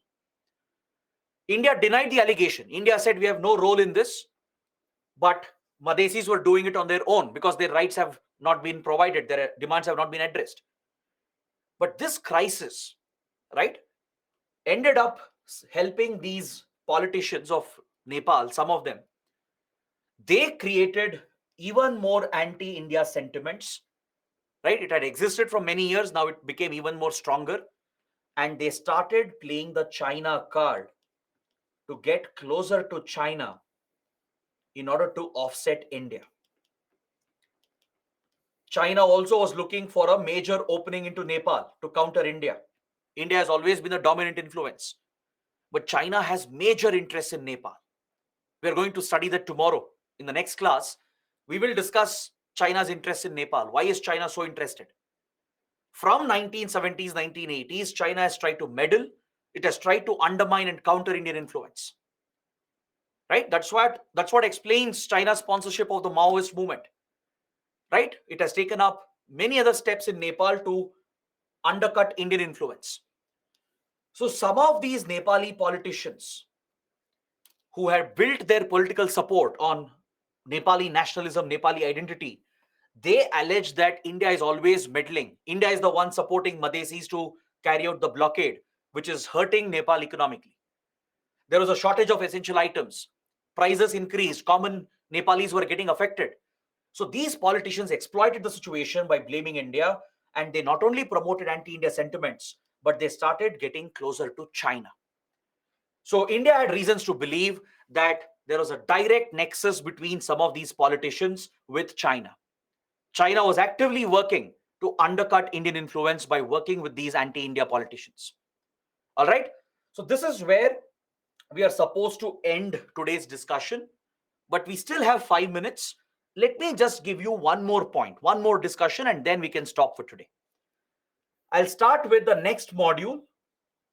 Basically, I'm continuing with the discussion. All right. Just 2 more points for the day, and we can close the session for today.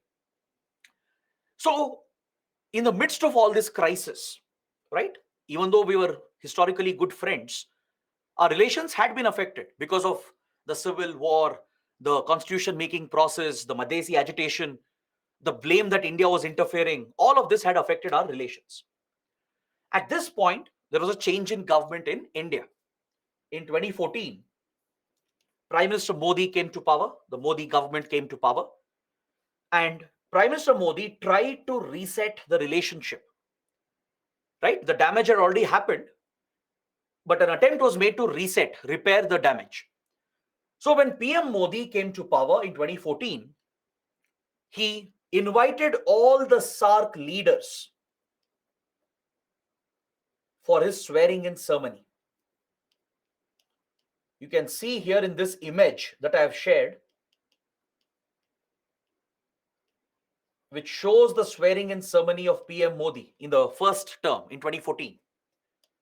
This was a very unique development in Indian diplomacy because it was a symbolic move. In diplomacy, symbolism holds a lot of value. Symbolic gestures have a lot of value. Prime Minister Modi invited all the SAARC leaders to take part in his swearing-in ceremony. You can see Nawaz Sharif, the then Prime Minister of Pakistan. You can see Hamid Karzai, the then President of Afghanistan. Leaders of Maldives, Bhutan, Sri Lanka. You can see Mahinda Rajapaksa as well here. You can see the Prime Minister of Nepal.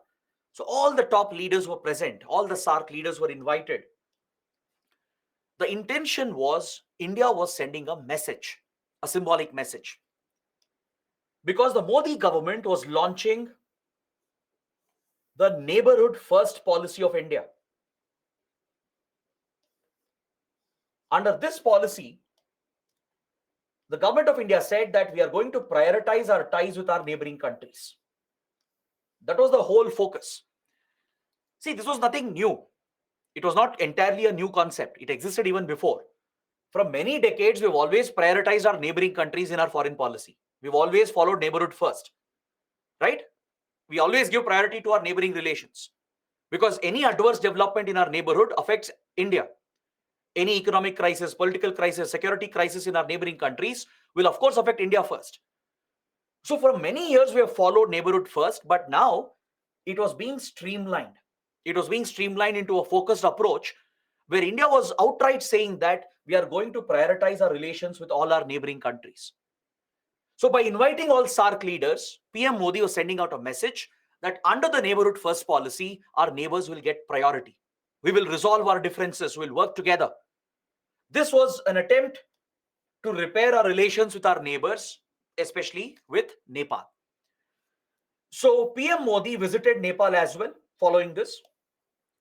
It was one of his first visits, foreign visits, and he even addressed the Nepali parliament. He gave a speech addressing the Nepali parliament. During this visit, he reiterated India's commitment to not interfere in Nepal's internal matters. This is a promise India has been making for many decades. Even former prime ministers have made similar promise. But since the concerns were there, since it was being alleged that India was always meddling and interfering, an open commitment was given by the Prime Minister in the Parliament of Nepal that we are not going to meddle in your internal matters. And we also said we are ready to accept a revision of the 1950 treaty. Because Nepal has few complaints about the treaty. Nepal feels the treaty benefits India because there is always a trade surplus for India. Since Nepal is heavily dependent on India, there is a big trade surplus for India, a trade deficit for Nepal. And also Nepal feels that because of the treaty, it is strategically bound to India. So Nepal has always asked for a revision and upgradation of the 1950 treaty. So PM Modi promised that we are ready to renegotiate the treaty and revise and upgrade. Then we went one step ahead in 2015 when Nepal was hit by a devastating earthquake.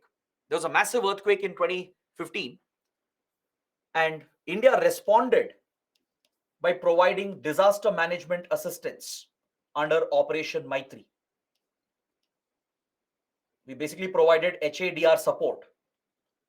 We conducted humanitarian assistance and disaster relief. Indian Army, Indian Air Force, NDRF, Indian Navy, they were all deployed in Nepal to help in search and rescue operations. We provided medicines and essential supplies and aid material to help Nepal overcome the impact of the disaster, right? Because Nepal is very prone to such disasters. The Himalayan belt itself is very prone to earthquakes, landslides, and flooding. So during this earthquake, despite the tensions and differences, India reached out and provided assistance under Operation Maitri. But despite all the measures taken by India, the anti-India sentiments persisted, which derailed our relations with Nepal, especially under leaders like KP Sharma Oli. KP Sharma Oli has been a Nepali nationalist politician. He is someone who has conveniently exploited the anti-India sentiments. KP Oli would become the prime minister as well. He became the prime minister in 2016 once, and he came for a second term in 2019-2020.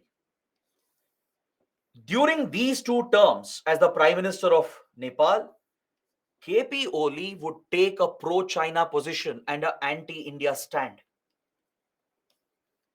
During this period, from 2016 and again in 2019 to 2020, during these periods, Nepal clearly showed a tilt towards China under KP Oli's leadership.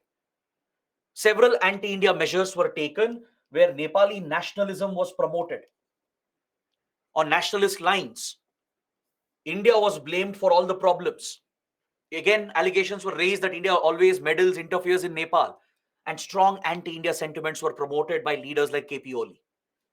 He would openly embrace China, and Nepal even joined the Belt and Road Initiative of China, which has been boycotted by India. Later, you'll understand what is Belt and Road Initiative. I'll explain that later. It's a global connectivity infrastructure project that China is pushing in many Asian, African, and European countries. China is planning an ambitious global connectivity project called BRI, Belt and Road Initiative, also called One Belt, One Road project. They both mean the same. So Nepal joined the Belt and Road Initiative, and Chinese investments, Chinese projects went up significantly. And parallelly, we saw the rise in anti-India sentiments and a sudden unnecessary escalation of the border dispute between India and Nepal. So these were the adverse developments that we witnessed in the last few years, which increased tensions between India and Nepal. Essentially, our relations were derailed during these years. Is that clear? So this is where I would like to stop my discussion for today. Tomorrow we'll resume from here. We'll continue the discussion and we'll see what has happened in the last few years. We'll understand a few other important topics, including the border dispute. All right. So I hope you guys have understood everything. Now let's see if there are any questions remaining. And after that, we can end the class for today.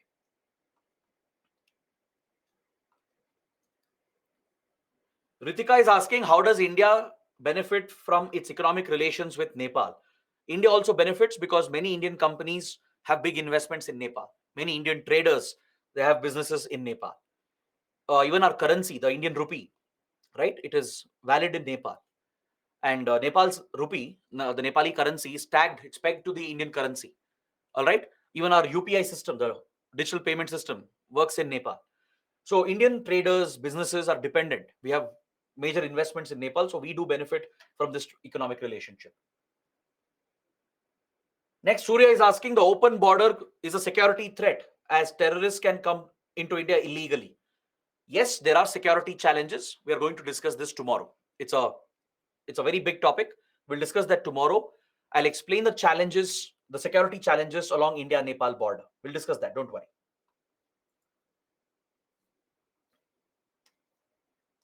Neha is asking, sir, Madhesis have cultural links with India. So can we treat them as Indian citizens and give representation in our legislative arena? That can't be done. Madhesis are foreigners at the end of the day, right? They are Nepalis. They can't be given representation in our legislative bodies. That's impossible. They don't get electoral rights. Ashutosh is asking why India supports Madhesis. Because Madhesis are connected to Indian families, right? As I explained, border villages in UP and Bihar, they have familial relations with Madhesi community. They marry into each other. So it becomes a cultural link, a cultural obligation as well on India, a moral cultural obligation to support Madhesis. All right. So guys, these are the questions. Let's end the session for today. Tomorrow we'll resume from here and we'll close Nepal and Bhutan, which will complete our discussion on the Himalayan states, the Himalayan neighboring states of India. I hope it was a good session. Do let me know how it went. Let's catch up tomorrow, 6 a.m. Till then, take care. Have a good day.